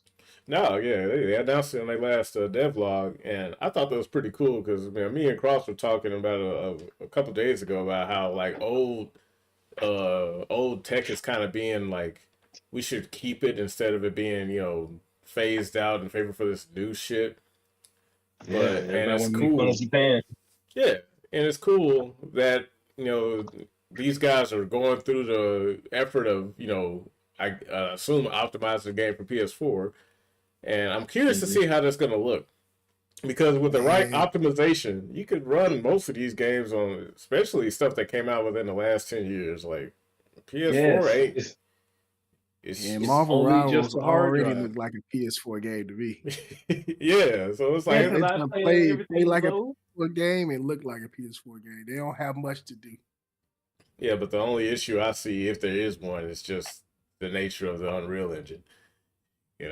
Well, that's the Can thing. It's gonna be a different type of rendering because back on PS4 they did checkerboard rendering. yeah, So it all depends on how the pipelines work. And then it's just Jaguar CPU, so it's still special architecture, not just PC parts thrown into a SoC. yeah. Yeah, So PS4 yeah, forever. because fucking Horizon Zero Dawn, that shit still look like the best 4K game I ever played. Yeah, I it's a don't good know if I looking played game. anything that looked better than that. Yeah, it's a good looking game. So it's like with the right optimization, you can make a lot of shit work. There's a guy on Twitter. He's making Minecraft run on the GameCube and the Dreamcast. What the fuck? What the Yeah, what? dude, it looks Anyway, it looks amazing. It ain't like the on the exact same game Dreamcast, on the if he has it Dreamcast. running on the Dreamcast, he got some RAM skills. Yeah, and that's what kind of made me realize it's like there's really no reason we should be like throwing away old hardware. You can like to this day they could still be getting supported with games. Like because Hmm. when I was talking to him for a little bit, and I was asking him like hypotheticals. So I was like, so hypothetically, every game console that's ever been released on the market could still have a healthy modern library. He's like, yeah, they could. Imagine like a game still coming out for the PS1, like that you could buy officially if it was like supported. This alternate universe where people didn't just throw shit away because new thing is out, or companies didn't want to compete with the last brand of stuff, so they're just like, dude, that would be fucking sick. Well, it would be because then indie developers could make a game and then they could say, "Hey, I'm making it to where it is available for people who have a PlayStation 1."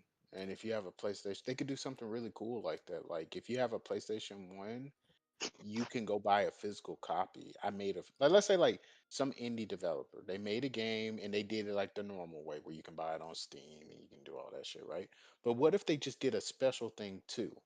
Where they said, "Hey, but for all you guys that got a PlayStation 1 out there, I made a physical copy limited to where you can buy it, and if you put it in your PlayStation 1, it will fucking play." That And would be it's so that. sick. That would be the sickest thing Wouldn't, ever. wouldn't that be cool as fuck? Yes. I would get that It'd be shit so even cool. I would get that game even if I didn't even want to play that game. That's how sick that idea would be. I'd be like, damn, damn, this guy really wanted to remake a Madden game? Like, I don't give a fuck about that, but Man, that's I was sick. gonna say it kind of reminds me of how Deadly Alliance was on the Game Boy Advance, or what's the name? Because we saw Sonic, not let's say Sonic Unleashed on PS2 before we saw it on the 360 and PS3, and we were like, oh, it's a whole. Well, I mean more so if the game was, the same. Like it's the same game. Because there are a Oh, lot of games that are like, like they're retro type games where they're made as if they were released during that era, but I'm just saying like take it to the next step of like make some physical copies that actually work. Because like what's gonna happen? Like what's the worst that could happen? It's like you're not selling PlayStation 1s. You're selling a game that can be played on a PlayStation 1. And if people have a PlayStation 1, then they could play it on there. And people already kind of do that just as little side projects with other old consoles. Like people make stuff that will run on a Nintendo 64 or will run on a Dreamcast, like Yeah, Josh said. I'm playing it now. He did it. He did it for the GameCube and the Dreamcast. Yeah, I mean, like that scene already exists. I'm just saying, if you combine that scene with the people who are actually making video games, Yeah, yeah, like and real actually video, back it. yeah, like that would be sick.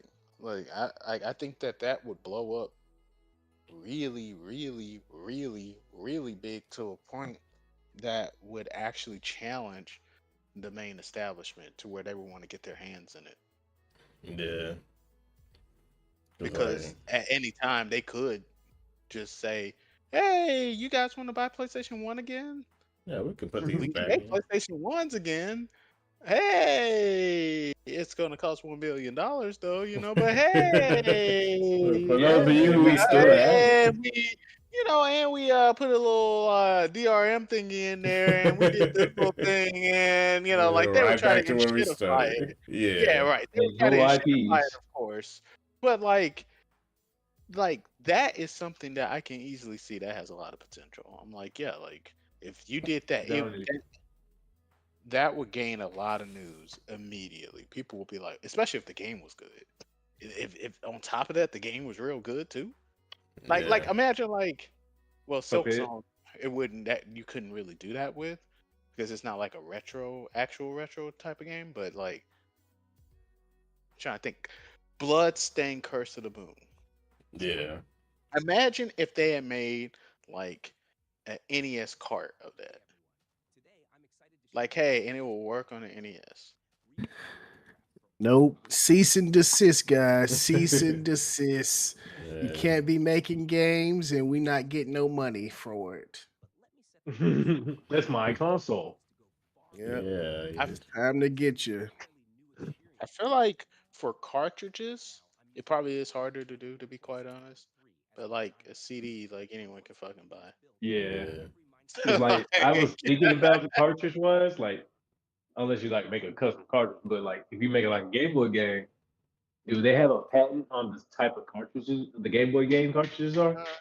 I don't know actually. Probably they probably do. Um, That'd be wild. well, it's one of those things that was like whether or not like they would enforce it. I think that Nintendo would Yeah. if like it was That's getting all. popular. Like if it began to get popular, that's when because like they don't go after every like infringement of their copyright. They go after infringement on their copyright as soon as it gets popular. Yeah. So like there This are a might lot cost of me like, money. yeah, like as soon as it's literally like, oh look, I made my fan made like Metroid game, and it is like the Metroid 2 that we always wanted. That's when they'll come after you. It's like, hey, okay, Sit down, yo, all right, like nigga. nah, shut that shit down. Or hey, I made a new Pokemon game with new trainers and new everything, and it's free. You can go down. Nah, nah, you're not doing that. But if it's some ROM hack of Red, that they don't care about that. They're not about to go after that. You know what I'm saying? So it's Well, that's kind the of thing like, is they're not selling it though. If there was this well, one dude, he was trying to sell a mod and instantly. well, yeah. If you sell it, then they're definitely gonna come after you. But they went after stuff that people haven't sold either, like things released for free. Like those two examples I just said were real examples. Like, Yeah, yeah, I know. Like Ryu, Jinx, and Yuzu too. well, well, that was a mixture. Well, they were accepting money with Ryujinx and Yuzu because they were accepting Oh, money. Yeah, through Patreon because they had a Patreon, and that makes it kind of sus. Not well, sus, yeah, but it's well, cool. But like, it's kind of a loophole to get away with that to a degree. because like if you enroll, like if you signed up for their Patreon, you literally got access to the newest build of Yuzu or Ryujinx. So like, well, Ryujinx actually didn't have a Patreon. My bad. It was only Yuzu, but Ryujinx, like they got sent a cease and assist as well, and they just surrendered because they were like, well, Yuzu fucked up, and we're not about to fight, so they just gave up. But Yuzu like legit fucked up. Because they was like using who was that was using the mainline code Yeah, it was and they Yuzu. got caught. Yeah. Oh, okay. Yeah, it was Yuzu. Like Yuzu had actually like some proprietary code inside of their emulator. Ryujinx Fuck, they didn't. read it. But Ryujinx just was like, well, Nintendo suing us and we can't sue back, so okay, shutting it down, and then that's Yeah, it. I don't want to pay my the rest of my money I make for the rest of my life to Nintendo. Hell, or pay it to a lawyer just to win. Hey, I Yeah. paid to win.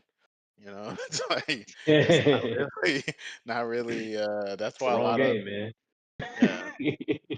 So so yeah, like but so cartridges probably be hard, but like stuff like the Dreamcast, I mean like Sega's not what? Sega's not gonna come after you for that.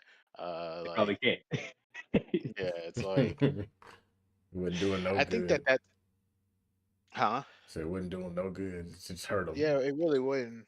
Like Bro, if you do a good job, they'll probably hire you to do the remake. Yeah, that's what I was gonna say. Like, hey, come on over here, They man. are We're trying not to going to do this sue one. you. They're like, hey, we need you. Don't work Yeah. for us, yeah. Like, hey, please. you know what you could do for us? Bring back this old IP.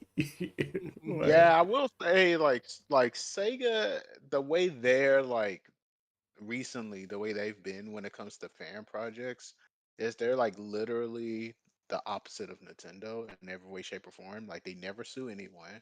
They never even send anybody cease and desist. They're just like, and they will Nah, actually like publicly show it off. They'll be like, look at this thing. This is cool. But I think that they go just yeah, sometimes a bit too far where they're like, wow, everyone's making fan game things like this. That's our next game. And it's like, no, yeah. And that's exactly no, why I hate fan dude. games.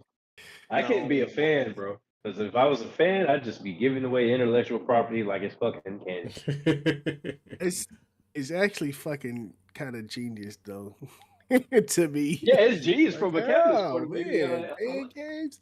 Let's show you guys off. Oh man, we're so in with Sega. Like, all right, come on in here. Come on here and make the Yeah, next game. We need you. but it's no, like it's not even that. I'll just look at sometimes it and fan tell my team, ideas. can y'all make that? Let's make that. Yeah, rip it straight off, boy. Like Yeah. sometimes I like okay, like if I have to choose between all of the evils, Down, Drake. I Sit guess down, Drake. I would choose like Sega, I guess, because at least like they are making something and no one's It's hurting not them per se. egregious. Well, it's more so just like because like okay, let me explain all the evils, right?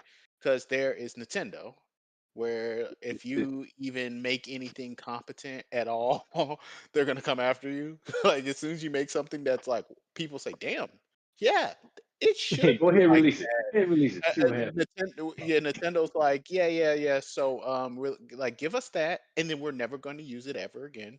It's going into the void, and no, yep, that's it. And then there's the in between. The in between is like Namco and shit. And Harada has actually said this. He said it out loud. But essentially, um, what he said, I'll just explain kind of what he said. He said, fan ideas are not good to be shown to us. The reason why is because the minute you show that idea to us, it is almost certain that it will never be used, whether it is good or bad. And so you have now made sure that that good idea will never happen. Now, solo. Mm.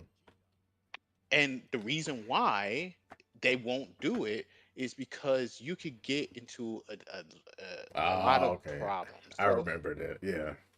yeah, Okay. so like for example, let's say that Josh comes up with a new move that Elisa should have.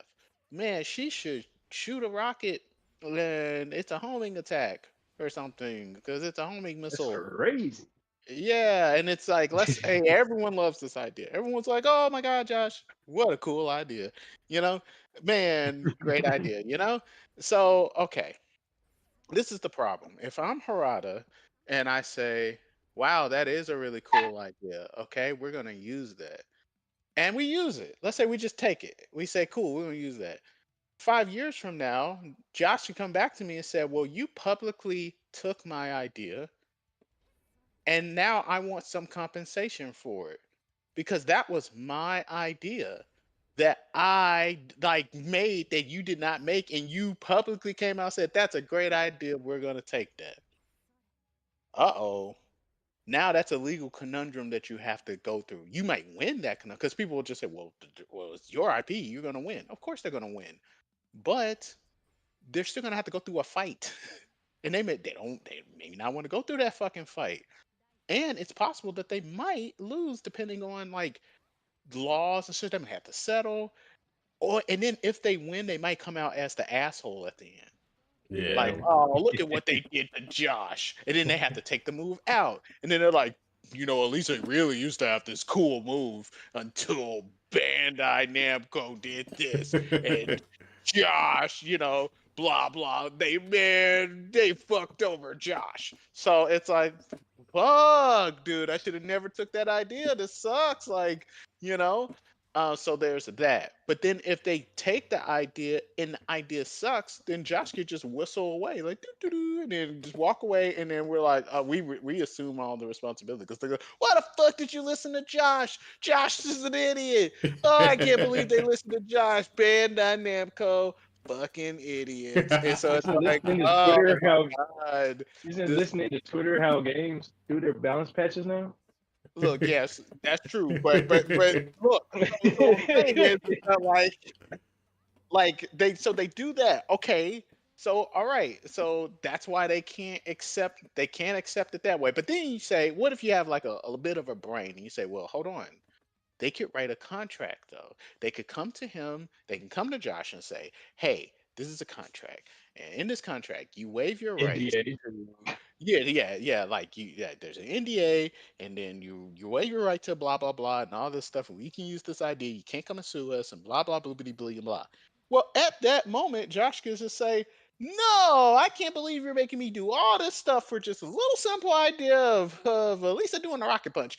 I'm not doing that." And since he did not actually sign the NDA yet, he could divulge all of that. He Yeah. could he could go on Twitter and be like, It's "They still like tried to make me a do all of these things and blah blah blah and bloopity blee," and then Namco looks like an asshole. Oh my god, they're an asshole. I can't believe they just wouldn't let him do the rocket punch. And it's like, oh my god. So it's like, oh fuck, dude. And then you say, well, why don't you just bring him, make him a part of the team? Why don't you just make Josh a part of the team? Okay, well, the problem is that you that encourages a bunch of other people to want to do that.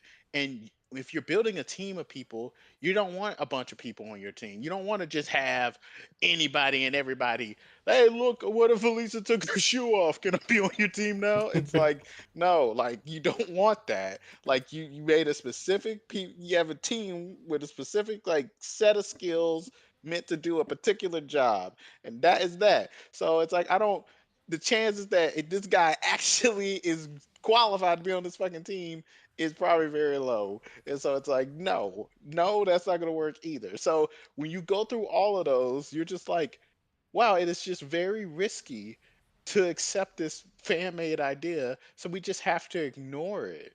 Or we have to just, and then, but if we have seen it, we definitely have to make sure we don't do it. We have to go around it and do everything but that idea because if we do, and I'll give you a recent example of that happening now. Like it actually, what I'm like describing happened in Street Fighter 6. There's an artist named Reek, and he did a swimsuit like cover for the Udon Street Fighter like a swimsuit. Like they do special issues sometimes where they have a swimsuit like cover, and like they'll hire certain artists to like like draw the girls in like swimsuits and stuff, right? And so he Hmm. created a swimsuit design for minimum, right? And it was very popular. Street Fighter straight up just took it.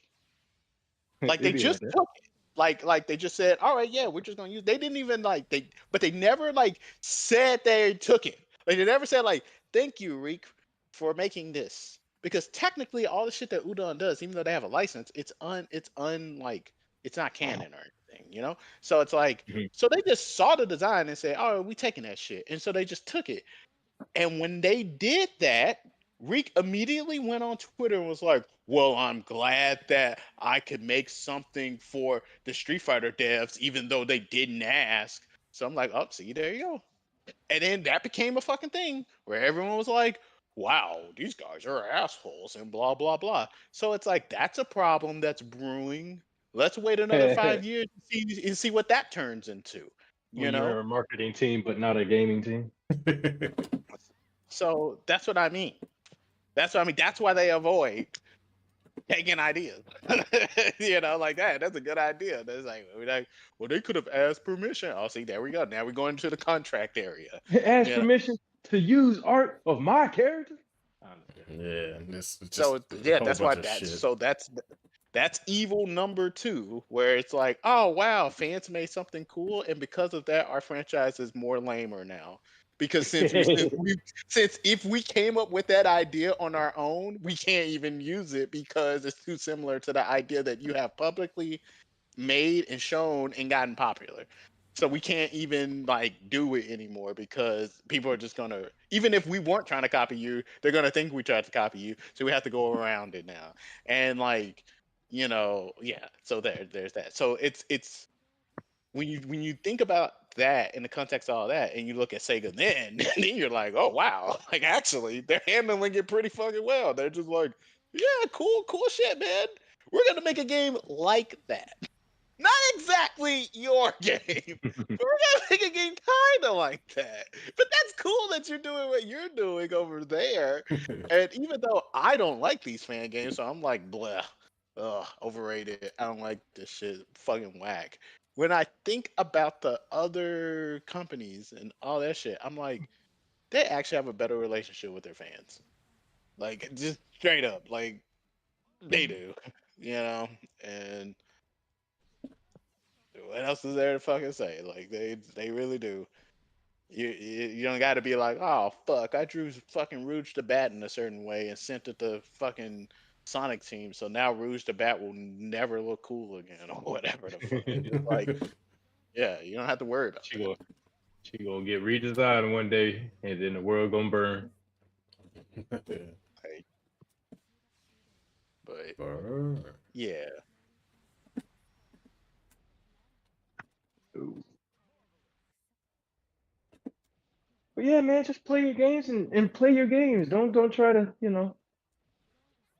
serve the companies. And it's a hard thing for some people because I have a friend. He thinks that it just has to be that way because that's how things have always been. And I'm just like, you don't see the possibility of doing things different, or you just because if you do things differently, it might suffer. Uh, yeah, I don't it, know. I feel it's like some people it's just routine and they don't want to break it. Like I've been yeah, it's been like this playing. for so long. Why do you want to like jeopardize who it works? Yeah, like I'm just putting things like Alright. at risk or something. Word. You want to make enemies, try to change something. Yes, looking at it. And it's not even that. They make themselves in it because they're like, oh, how dare fucking he. And my bad. I just wanted to do this. You don't understand what you're asking for. Looking at it. What are you doing? Yeah. Well, I mean, yeah. I don't know. I think that's just kind of how. Because I remember when because I didn't think about that until Tevin told me about it back then. And I was like, wow, that's a lot. That would be infinitely worse. Because I Well, remember back, I think it was back when Dead or Alive did like some type of thing where they're like, what's a move you want to see put into the game? And I thought the idea was cool. You know, the concept for half the moves I saw were absolutely dog shit. But but the idea was like, what's this? Because Dead Alive is a crazy type of game where like any move like that would work. Fucking Ryu doing spinning bird kick, yeah, sure, why not? Fuck it, yeah. But Spinning bird kick. He'd be yelling this. Yeah, but when it comes to like fan games, because I kind of feel the same way. Some of them I think are pretty cool, but I'd rather see that fan Sonic fighting game make their own fighting game instead. And that's why I'm always disappointed in him. I do not care. I don't like. I got afraid he did it's called Inkman, I think. The next level of Mugen. Yeah, there's like Mugen, and then there's another one. I forgot what he called it. But he spends all of his time making a Marvel versus fighting game. And it's just all these different type of Marvel characters. Like, yeah, I did this, I did it. You didn't do that. You downloaded it and put it in the game. I know how Mugen works, bro. Like, and like, I can go play Marvel vs. Capcom 1 or 2 if I want to, bro. I don't know. I just can't get into it. But he has 50, 60 something characters on it. And I'm like, that's cool. How about your own characters? That would be too much work. Boo! I understand. I could download Akuma's full sprite sheet from what's the name? Third Strike. It's cool, but damn, that's not my character.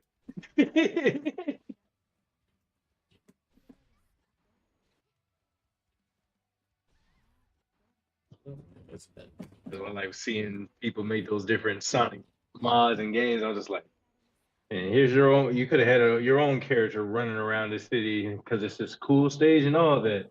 It'd be nice if I had another character running through the stage I made. Yeah. I don't know.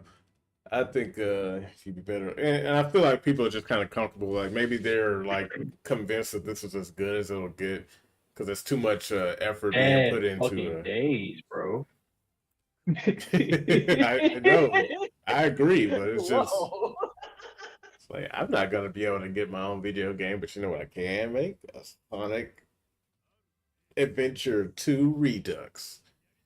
It's like some of those I think are cool because there's like a Sonic DS Sonic Rush port-ish coming to PC. I don't mind that. Where it's like it's the game but just brought to PC unofficially. Yeah, but like what the hell? That's one of my favorite ones. I like Rush. Yeah, I have to send you a trailer for it. But I think it's just like it's Sonic Rush but for PC. So it's like native port or something? Kind of, sort of. Like, I have to send you because I only watched the reveal or the trailer for it once. I was like, that's pretty cool. But I don't think it's like a. I can believe it's just the Sony. It's them Sonic guys. They can make it happen. Yeah, that's why they recompiled fucking Unleashed. Yeah, it ain't those guys. You know what? They're not gonna do it. I'm gonna do it. Exactly. Hey, that's probably what I got to do with Crash Team Racing because they're saying that I saw this interview and they're like, yeah, the engine for Crash Team Racing. I'm like, oh great, that means no one fucking knows how to work it. They fired the company that was working it. Still find that if hilarious. Before that, they'd have to learn it again, which means it ain't happening. No chance. No chance. Give me a fucking port, bro. No. I gotta go buy a PS4. What I look like? I know. I'm sure looking like, dude, why is it just this game, dude? Like a million. It's just this game. This is like a million Crash games. It's like y'all knew this would be the most successful game. They fucking skipped it and put Crash 4. Like, yo. How did the game that came after it get ported to fucking PC? And y'all just like that one, fuck it. And then they made a whole new game that flopped. Like, no one even knew it came out. Don't.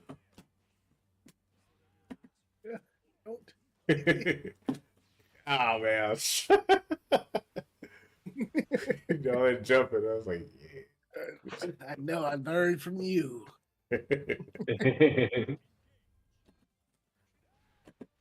That's still like the fact that crosses the entire screen is blowing my mind. That's where I'm thinking it ain't gonna work. Oh my God. Ugh. Ugh. Punch. Punch. Punch. Back.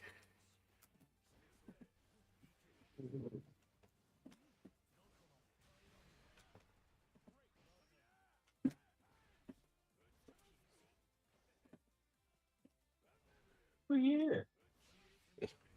Best protest is to just run your own tournaments and stay local. That's what I've been doing since, guaranteed since 2020.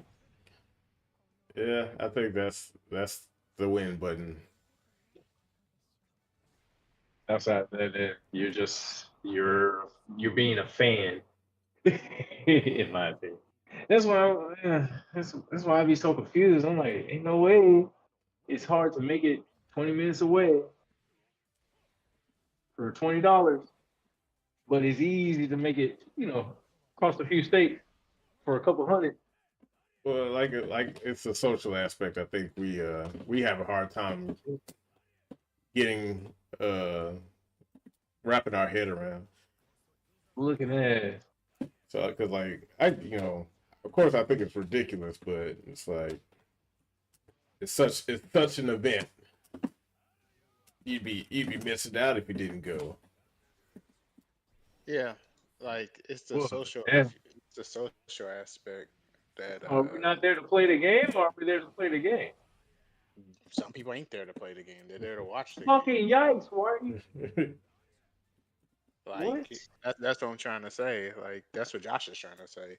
It's like there are people that they don't play the game like that. Like Yeah. they're just there to watch the game and to be a part of like the Spectator event. sport. Like Don't you want to be at Evo?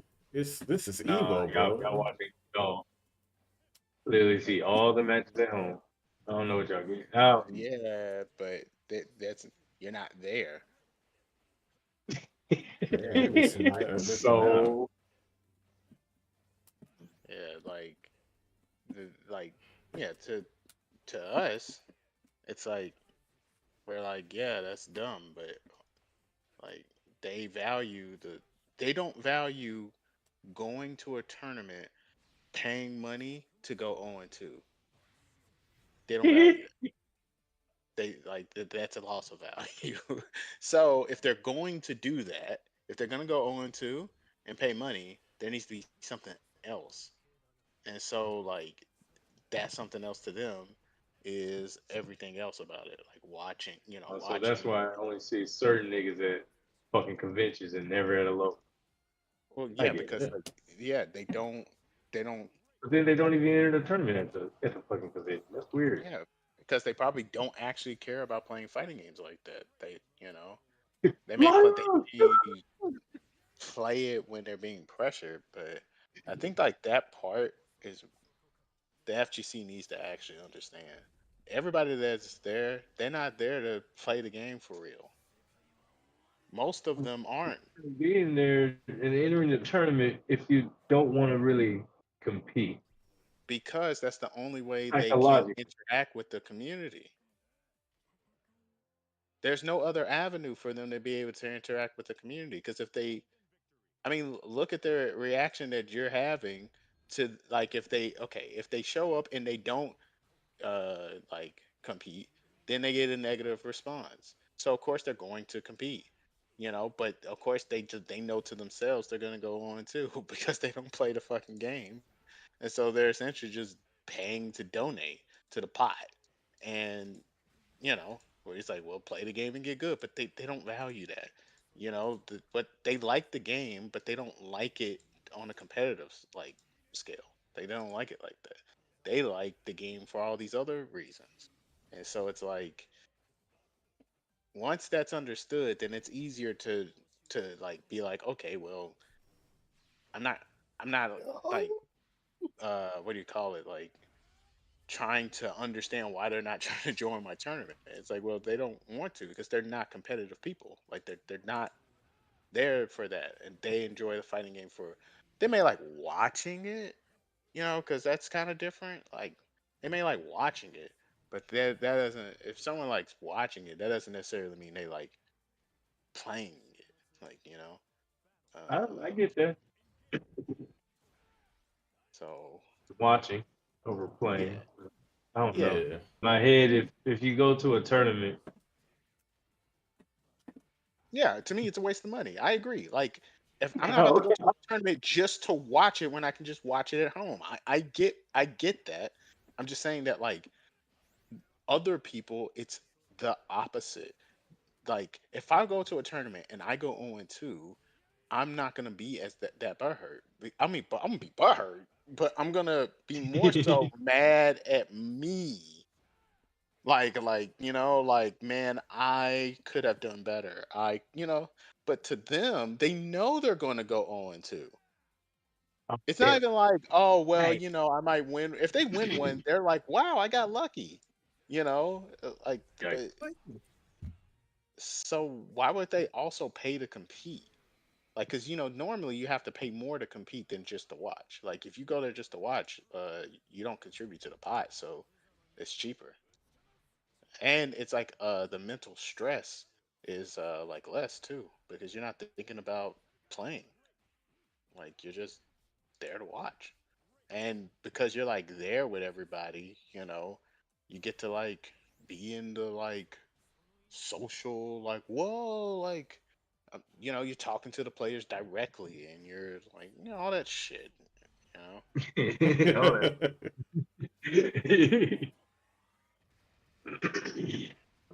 I was there, the German was like, man, I'm drained. I'm ready to fall asleep after the tournament.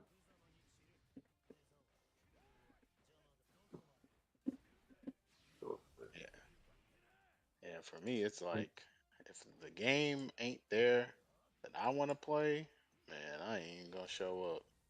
It's like it has to be the game I want to play. It's like I want to play this game, and that's the only game I'm there for. I get And that. that's that. It's like, you know, as soon as that game is over, I'm going home. I'll see you later. At least that's how it is for locals for me. It's like, man, I'm not about to stay here for Tekken and shit. Like, fuck that. I'm Speaking of out of taking here. virtual fighter, whoa, virtual fighter next week, right? Virtual Fighter next week. What's next week? Yeah, the open beta or closed beta. Oh, that's for console people. No, it's on PC. I mean, yeah, because like it has crossplay. Be playing with them, I guess. But like, it's new to. I don't care. I guess. Yeah. I mean, whatever. Great. I mean, it's cool. I'm glad crossplay is coming out, or whatever. But it's one of those like, so, like, okay. uh, it's more so a benefit to the company, I guess. I don't have a reason to be that excited about it.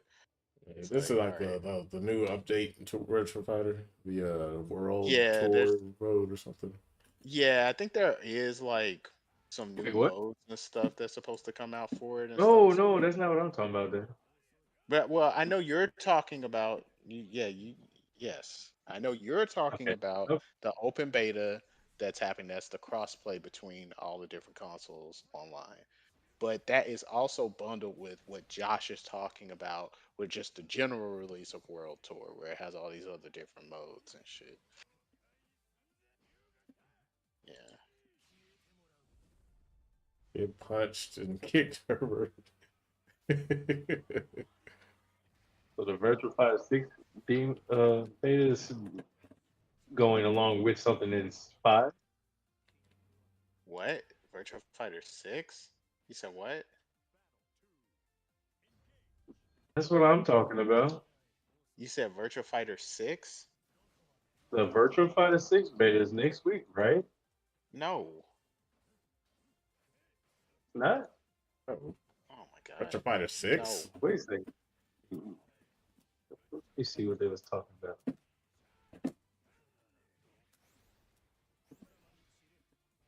The beta next week is for World Tour for the crossplay between consoles because currently it doesn't have crossplay.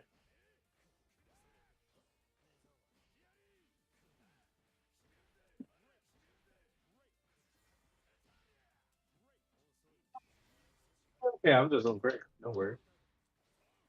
You're not the first one I've heard say that. That I'm on crack or that I thought it was No, Virtua no, 6? no.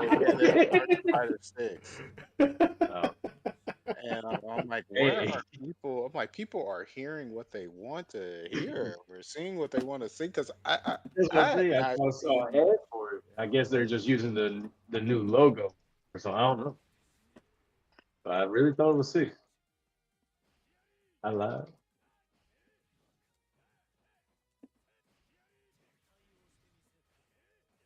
Checking. Unfortunate. Well, 2XKO next week. Hey! Yeah, that's your game, man.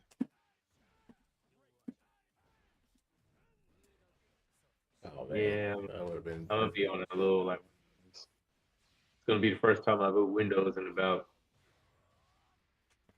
boot Windows for a game in like 2 years. Fucking Vanguard.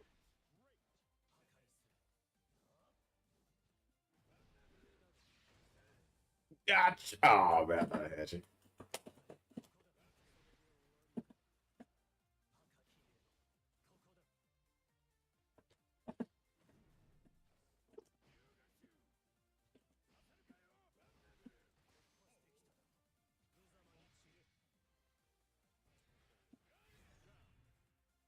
Uh, Storage ain't back yet.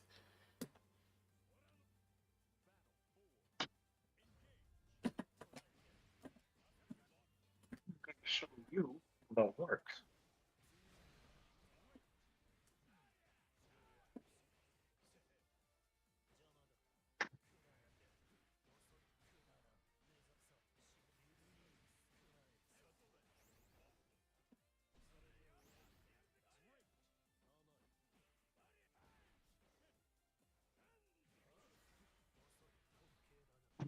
Jumping.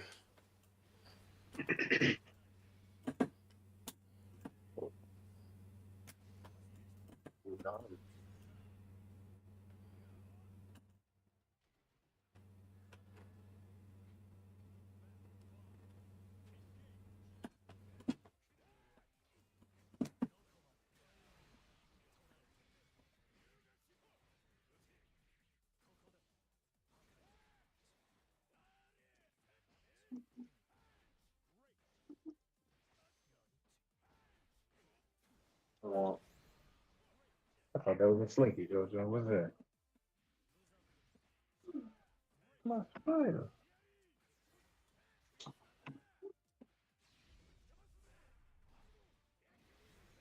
This character's so stupid. It's like this might work, and it worked extremely well. I'm over here talking shit and I'm muted. Ah. It's like you and your ham sandwich ass combo. Yeah, I was like, I knew it was gonna work. I was I was saying I hate you really don't know how to play this character. like, You did, boy. but it looked like I know what I'm doing. I know it looked like it, Yeah. Man, you been playing. I've been a Sories man from day one. Yeah. You would never know.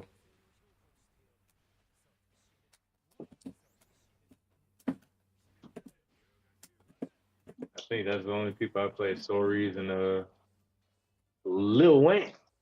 Lil Wayne.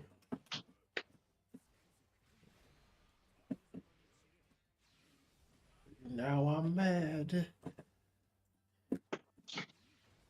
Oh shit. Oh.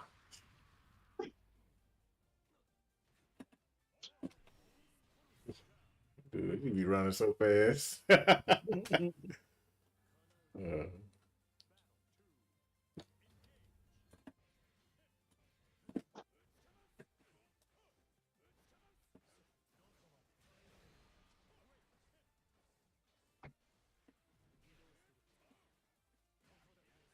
I ain't got no invincibility.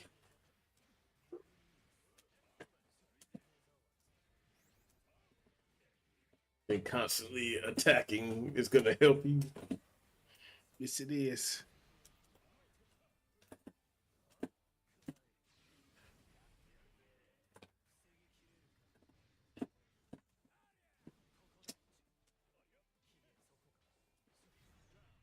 It may have helped you that time.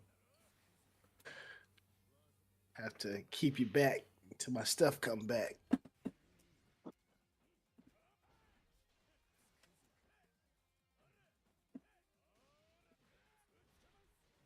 Very good.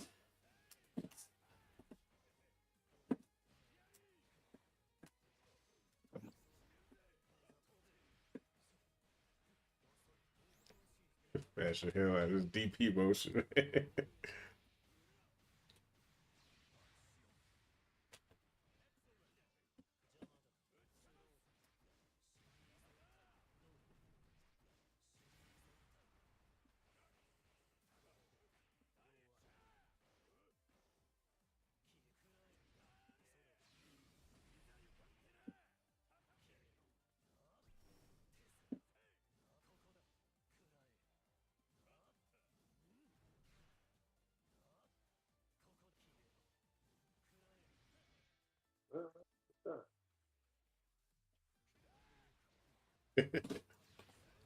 Oh,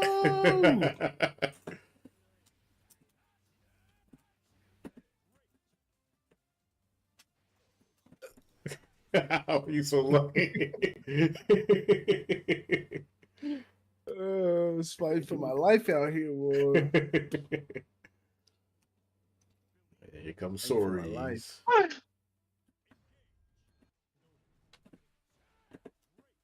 I don't know. I think the game's changed too much. Not changed too much, but there's so much stuff I don't know about it now that it's like too late for me to want to try to learn. Grand Blue. What game you talking about? Not this game, is it? Yeah, Grand Blue. Blue is Oh still my god, grand. this the easiest game ever. I know. I know, but I just it just don't be. I You're don't gonna know. I learn just be fucking everything around. in one day. Yeah. That's great. So it's just like DNF Duel, huh? Well, not quite. G&M Duel is a different type of easy. I mean, DNF Duel is kind of like the Fatal Fury version. Oh, You're trying to run away. I tried to jump.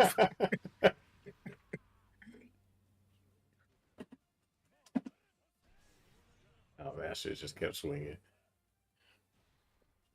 Mash the button. No, you should not.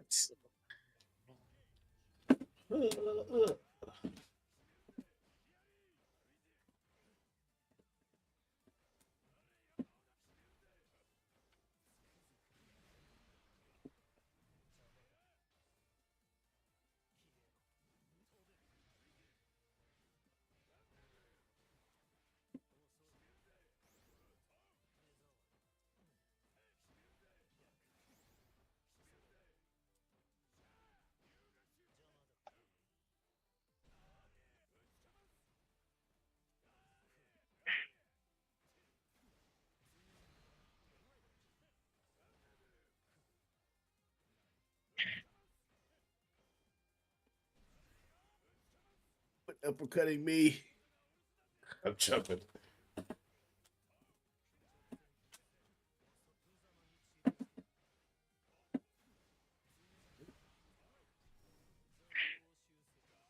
Unhand me. Oh, I could have killed you. Bet you didn't.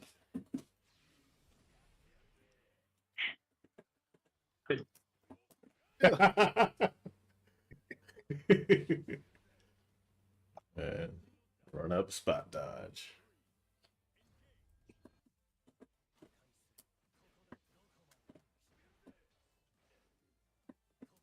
Man, you're not supposed to do that.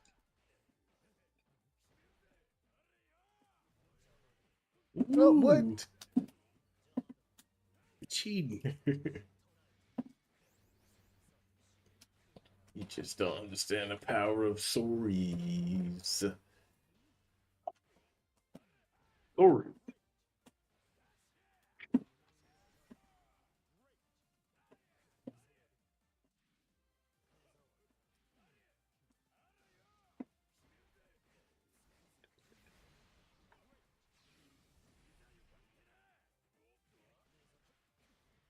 Jumped. I should have accounted for jumping with my high intellect plays.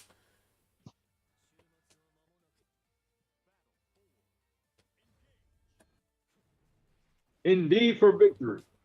Battle 1. Action. Does he say action on that? Engage. Engage. Engage. Oh wow.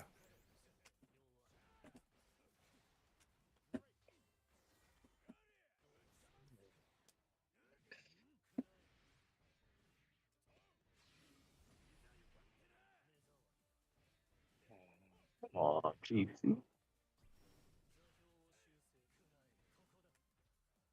Oh, that's why you're not sure.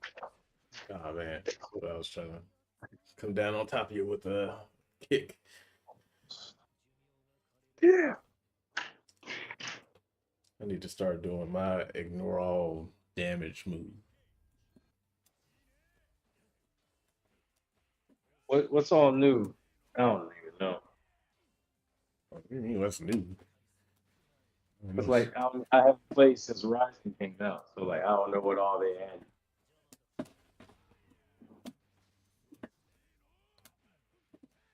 I mean, there's plenty of new stuff they added, but as far as like what, I couldn't tell you. Talking about what game? I haven't played since Rising. Last time I played Grand Blue for real was when it was first fresh out during the COVID days. Oh, And it died. yeah. We have what? 3 new characters. We got a character coming out in the next couple of months. Meg. Somebody else, Deal? right? Yeah. Yes. 2 more DLC characters. Oh, Oh, what? damn pass. Is there a pass right now? Yeah. Yeah. I think I did buy the. Never mind, because I got. Who's the last girl? Last person that came out was a girl, right? Nah, Wellness, dude. Oh no, before. Before, yeah, it was Galleon, this girl. Okay, because it's like I booted the game and she was like, "Yeah, I buy the fucking pass because I don't buy that. That's a lot of money." Well, I'm That's so gas. scared to attack. I know. I was like, man, if I just keep flexing my muscles, you don't know what to do.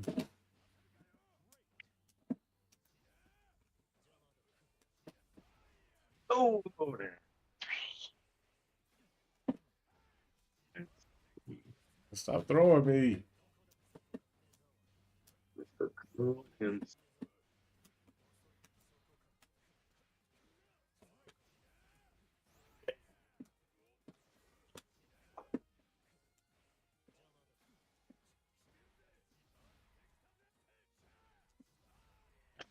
I'm about to lay a little bit on down the bed, so I'm gonna catch y'all in a little bit. All right. Right. Good talking to you.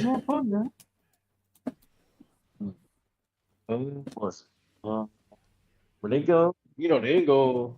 Well, the goal was slightly changed. Like the tournaments, and stuff. I still do the tournaments, but I wanted to eventually get my own, game room because that's why I'm still building. I think I told you about that. I just needed controllers and some Yeah. mice and keyboards.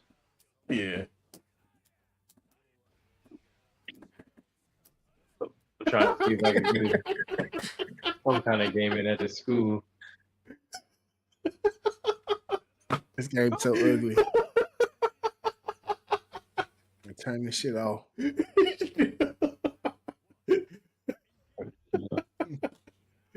Oh my goodness. Cheat for your ass all the fucking time. All the time. I'm glad we got this recorded because see, I ain't fucking lying when I be saying Josh be cheating. I ain't be cheating for Josh all the time. Yeah, I ain't gonna lie, man. I felt like I felt so in control of that whole situation. I was like, I got one hit left, but I recovered just enough health. All right, I cheat. Oh man, all right. What? How did it hit me? Now, that's like a quite wide hitbox.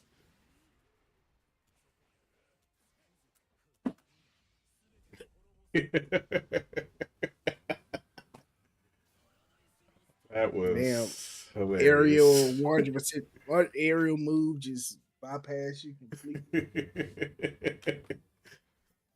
I can only imagine the stress through that whole situation.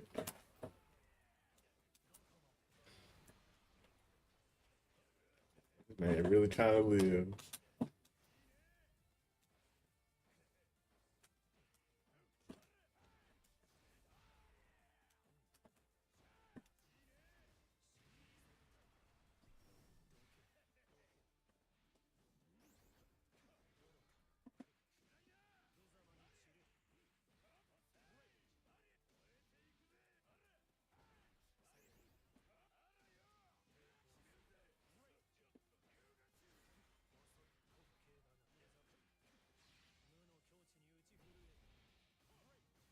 Oh shit. Ooh, I get a lot of health back.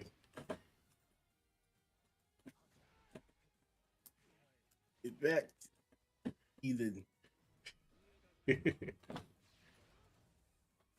Oh man, I should have waited to turn around. Oh, what? No matter.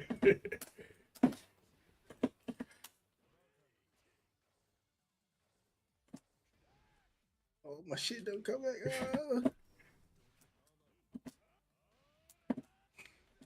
Oh my God, I thought I was so sure I'm about to get you.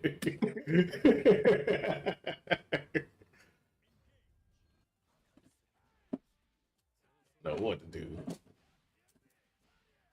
What? It's not invincible, is it? Nah, just come out really fucking fast.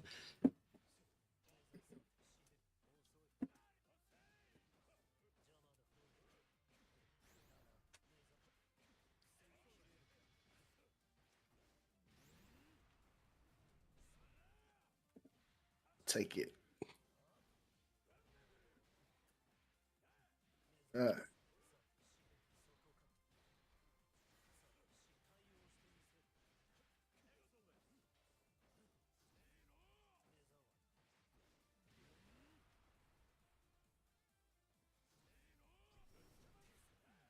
Oh, what?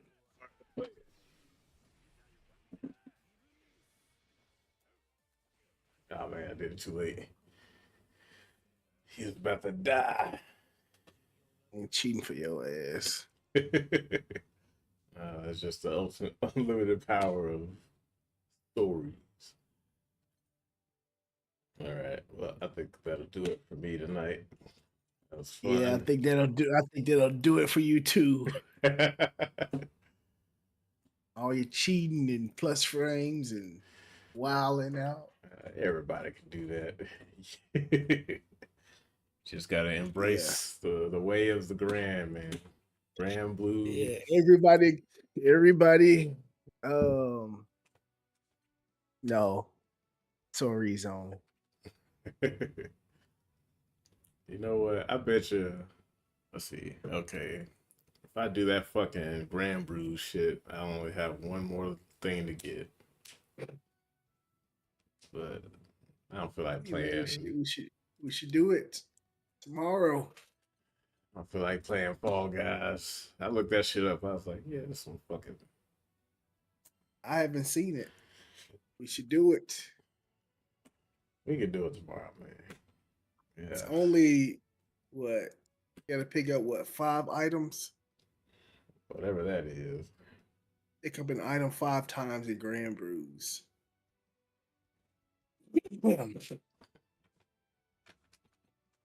It's better than spending actual money, man. It is, but the Fall Guys is. I had fun with it for like the 10 minutes I played it. I think I've ever played Fall Guys. I got it for free. Is it even still being played? Is it still like That was a flavor of the month game. yeah? But I didn't know if it was like that dodgeball game that was actually pretty fucking sick, but the EA killed it. Dang. That shit was so good. I remember Fall that. Guys is in Final Fantasy 14. It really is. All right, I'm going to shut off the stream. Thanks for stopping by, Torshi. Glad to have you. But try to get these regular streams back up and running because I have been in a state of non-creation. Turn it into Spoonie one. I don't want to be like Spoonie. Who the hell is Spoonie? He used to work with that guy with the glasses. He was a really good YouTuber, and then he fell off the deep end into the abyss, never to be seen or heard from again.